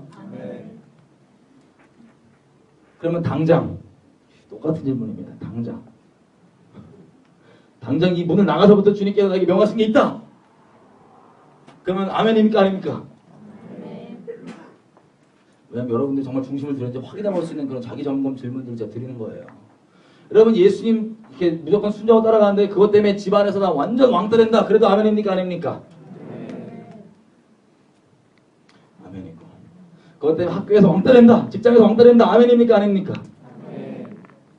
65억에 다 하나 쌩하고 심지어는 나 막 죽이려고 돌든다. 그래도 아멘입니까? 아닙니까? 아멘. 주님이 다 기록해놓고 가세요. 아싸. 이미 뱉은 거 어쩔 수 없습니다. 고기를 가야 돼요. 고기를 가야 돼요. 지금. 아멘이고 그렇게 될지어다는 거 아시죠? 그리고 혹시 내 육신의 안주가 전혀 지키지 않는 그런 척박한 상황 가운데 평생을 산다 할지라도 주님만 따를 겁니다. 아멘입니까? 아닙니까? 너무 신나요. 이때 또 이렇게 높은 자리에 앉아갖고 저거나 이러시는 분들 나 어떻게 아멘이시죠? 이 믿음으로 가는 겁니다. 그 중심이 정말 주님께 이 중심을 드린 이유는 딱 한 가지입니다. 무엇을 순종하든 아멘으로 가는 것. 안에 여러분들이 혹시 요거 시킬까봐 갈등하는 부분이 있잖아요. 예를 들어서 내 주님께 이제 중심 들고 따라가는데 설마 요건 안 지키겠지. 요거는 뭐 굳이 따지면 제 와이프가 그랬어요. 화장실에 험악한 그 선교지를 보내는 건 아닐까? 화장실만 험악하지 않으면 어디든 아멘입니다. 요런 토다는 그 조건들. 그게 우리 와이프한테는 생명 다해 주님 대신 생명 다해 사랑하고 있는 곧 찰싹 붙어 있는 거거든요. 사람마다 다 틀려요. 사람마다. 그래서 이렇게 얘기하는 거예요. 어떤 사람은 예를 들어서 좀 이렇게 재정적으로 어렵게 살았다. 재정에 눌림이 있다는 사람들은 돈 찌질하게 절대 못 살게 이런 분들도 있고 예수 믿어도 아니면 쪽팔리면 안 됩니다. 별의별 다 있어요. 막. 그리고 순교도 막 종류가 많아요.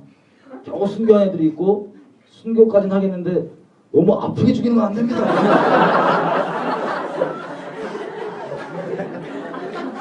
사람마다 그게 다 틀려요. 사람마다. 근데 그게 모든 간에 있잖아요. 만약 혹시 여러분 갈등하는 게 있잖아요. 그게 여러분 중심 있는 자리예요. 사탄은요. 우리 그 한국 가면 식당에서 버튼 누르면 종업원이 네 하고 바로 오거든요. 사탄이 우리를 부르는 버튼은 바로 그거야. 이렇게. 그게 어떤 건지 사람마다 틀린데 내가 갈등하고 있잖아. 그것만 사탄이 톡 누르면 제가 바로 와서 이렇게 네 부르셨습니까? 바로 나옵니다. 그게 내가 딱 그 내 죄성이 딱 생명받아 살아가는 그 자리. 요거만 안 됩니다. 그리고 주님 대신 내가 걔를 더 존귀 여긴다는 거예요. 주님께는 이렇게 고백하는 겁니다. 하나님 당신은 내게서 요것만큼도 안 돼요. 이거는 우리 주변에 있는 사람들도 다 봅니다. 정말 주님이 내 삶 가운데 영화로운 분이신지 아니신지는 삶도 다 나타나요. 그 중심을 딱. 어떤 분은 자녀일 수도 있습니다. 자녀를 내 새끼 뭐 이렇게 해야 되는데 주님께서 혹시 얘를 달라 그러면 어떻게 이삭처럼 막 이런 거 막 그런 불길한 상상에 사로잡혔다면 그게 주님의 도전입니다. 어떤 거든지 다 틀립니다. 이것만 우리가 얘기하겠습니다. 그럼 그게 어떤 거는 간에 우리가 그것과 주님과 바꿀 수 있습니까? 없습니까? 없습니다. 없습니다. 우리가 지금 이 시간에도 어떻게든 주님 아닌 다른 것들을 추구하려고 어떻게든 내 존재가 죽기 싫어서 존재가 살고 싶어하고 생존으로 막 어떻게든 죄의 핑계거리 막 어떻게든 비집고 막 뒤져보고 있는 지금 이 시간에도 주님은 너무 잘하십니다. 이분이요. 우리 사랑하신다고 하는 그 언약을 완성하신 그 얘기는 하늘 영광도 이분 못 막았습니다. 하늘의 영광도 천지를 지으신 이분이 끝까지 주님을 거절하겠다고 갖고 있는 우리를 향한 그 사랑에 대해서는 막을 수가 없었습니다. 이 땅에 오셨습니다. 이 땅에 수많은 선제들을 보내셨죠. 주님이 싫어서 다 거절해서 선제들 죽인 겁니다. 하나님 말씀이시거든요. 중심가로 들어오는 말 딱 싫은 거예요. 그 말씀 어떻게 대하냐고 우리 삶에 완전 뒤바뀌는 겁니다. 그게 하나님이십니다. 우리 10년 가운데 들어오는 말 교리 뭐 지식 이런 게 아니라요. 그렇게 거절받으시면서도 주님께서 이 땅에 직접 오셨습니다. 때가 참에. 그래서 이 존재 자체를 아주 천의 몸으로 오셔서 우리 존재가 죄가 범한 모든 율법의 요구를 주님께서 완성하셔야 되거든요. 난지 8일째 만에 할례 받으시고 이런저런 율법들 본질적 의미 그대로 다 완성하시고 만복의 근원이신 그분이 우리 죄를 대신해서 나무 아래 달리셨습니다. 십자가 아래 달리신 건요. 이벤트로 나중에 십자가 자랑하려고 이게 문의 때문에 그런 게 아니라 율법 때문에 그렇습니다. 나무 아래 달린 자마다 저주 아린 자니까 우리 저주를 대신 감당해 주셨습니다. 그게 우리 주님이십니다. 이 땅에서 일어나는 어떠한 수치도 어떠한 핍박도 어떠한 꼴도 그리고 심지어 하나님 입장에서 자식을 내어줌도 우리를 얻기 위한 이분의 사랑에서 어떤 것도 막을 수 있는 건 없었습니다. 이런 이분께 우리가 무엇을 못 드리겠습니까? 여러분 우리가 주님 앞에 무엇을 받을까 뭘 얻을까 이거 이전에 주님은 이미 우리에게 다 내어주셨습니다. 만복의 근원이신 그분 자체를 내어주셨습니다. 그분을 누리는 건 우리의 결정에 맡겨놓으셨습니다. 놀랍게도 정신이 같이 기도했으면 좋겠습니다. 여러분 이제 4일 동안 오늘 내일 그리고 다음 주 월화까지 계속 얘기할 건데 생각하실 게 이겁니다. 절대 감정의 분위기에 휩쓸려서 기도했는데 넘어가지 마십시오. 속지 마십시오. 감정이 있을 수도 있고 없을 수도 있고 없다고 해서 그 여러분의 결심이 아닌 게 아니고 그리고 눈물이 있다고 해서 여러분의 결심이 진짜인 것도 아닙니다. 실제 결심은 일상 가운데서 삶으로 맺어진 열매를 통해서 봅니다. 완벽주의를 얘기하는 게 아닙니다. 여러분은 누구를 정말 생명 다해 사랑하실 겁니까? 누구를 주인 자리에 두실 겁니까? 누구에 의해 움직이실 겁니까? 여러분의 일상 가운데 계속해서 이어지는 믿음에서 믿음에 이르는 결정입니다. 중심을 딱 정하면 그때부터 이게 날 자유케 하지만 중심을 안 들이고 어설프게 내가 아까 얘기한 것처럼 요구한 어떤 뭐 율법의 행위만 몇 개 해보려고 그런다 더 부담됩니다. 그리고 혹시 이 자리 가운데서 넘어져 계신 분이 있다. 잘 들어보십시오. 우리가 지금 여지껏 봤던 것처럼 내가 어설프게 종교적 행위로 하나님께 순종하는 게 뭐가 중요합니까? 내가 이거 좀 섬겨줬다, 뭐 해줬다, 이거 아무짝에도 소용없는 겁니다. 중심 없으면 어떻게든 이걸 핑계, 난 이걸 해줬으니까 나는 내 죄성 추구하고 싶은 그대로 하고 싶어 안 달라는 것, 세상 추구하고 싶어 안 달라는 것, 아무것도 여러분 도움 안 되는 거 제가 말씀드렸습니다. 아무것도. 여러분의 직분, 행위, 예배 나온 횟수, 여러분의 신학 지식, 학위 아무것도 도움 안 되지만 이 언약관계 있는 자들에겐 다 있는 거고, 언약관계 있지 않는 자들에겐 그 모든 것들은 주님에 대해서 내가 죄 짓고 싶은 핑계에 불과할 겁니다. 이제 더 이상 얘기 안 해도 여러분의 밝히 하나님께서 좀 조명하고 계시리라 믿습니다. 진심으로 주님 앞에 나아가십시다. 여러분 갈등 되시는 분 있을 겁니다. 괜찮습니다. 갈등이 정상입니다. 근데 갈등이 다가 아니라 그럴지라도 내가 최종적으로 택할 만은 주님이냐 세상이냐, 주님이냐 죄성이냐, 이 결정은 반드시 개인이 내리셔야만 합니다. 주님께서 정말 모든 진리 가운데로 인도해 주시고 저 여러분의 인생을 주님의 뜻대로 완벽한 계획대로 책임져 주십니다. 혹시 이 자리 가운데 여러분들이 정말 돌아오기 어려운 곳으로 넘어져 있다, 끔찍한 실수로, 괜찮습니다. 주님은 완벽한 내비게이션이십니다. 그 자리에서 주님께만 내가 마음을 정한다면 주님께서 또 올바른 길로 인도해 주십니다. 중심을 정하십시다. 더 이상 과거에 내가 이렇게 됐던 건 그러면 아무 의미 없나, 이런 것들 과거에 연연치 않고 지금과 앞으로 주님을 정말 순결히 사랑하는 것 일상 가운데서 열매로 맺으실 겁니다. 그러면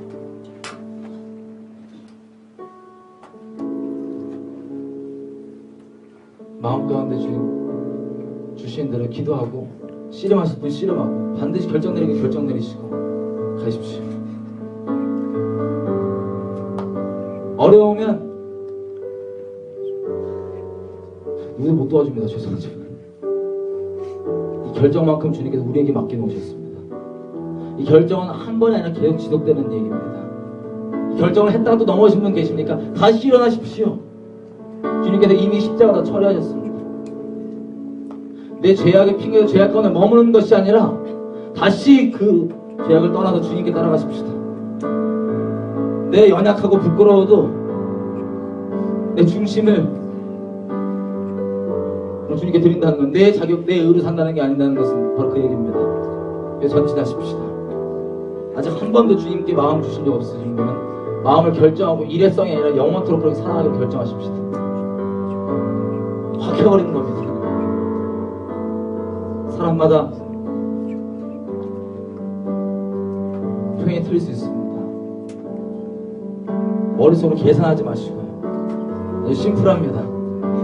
나는 생명 다해 무엇을 사랑하냐? 주님이 나를 생명 다해 사랑하고 나 또한 주님을 사랑하나?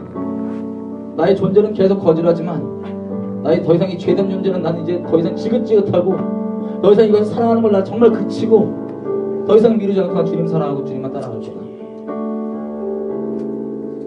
마음 다해서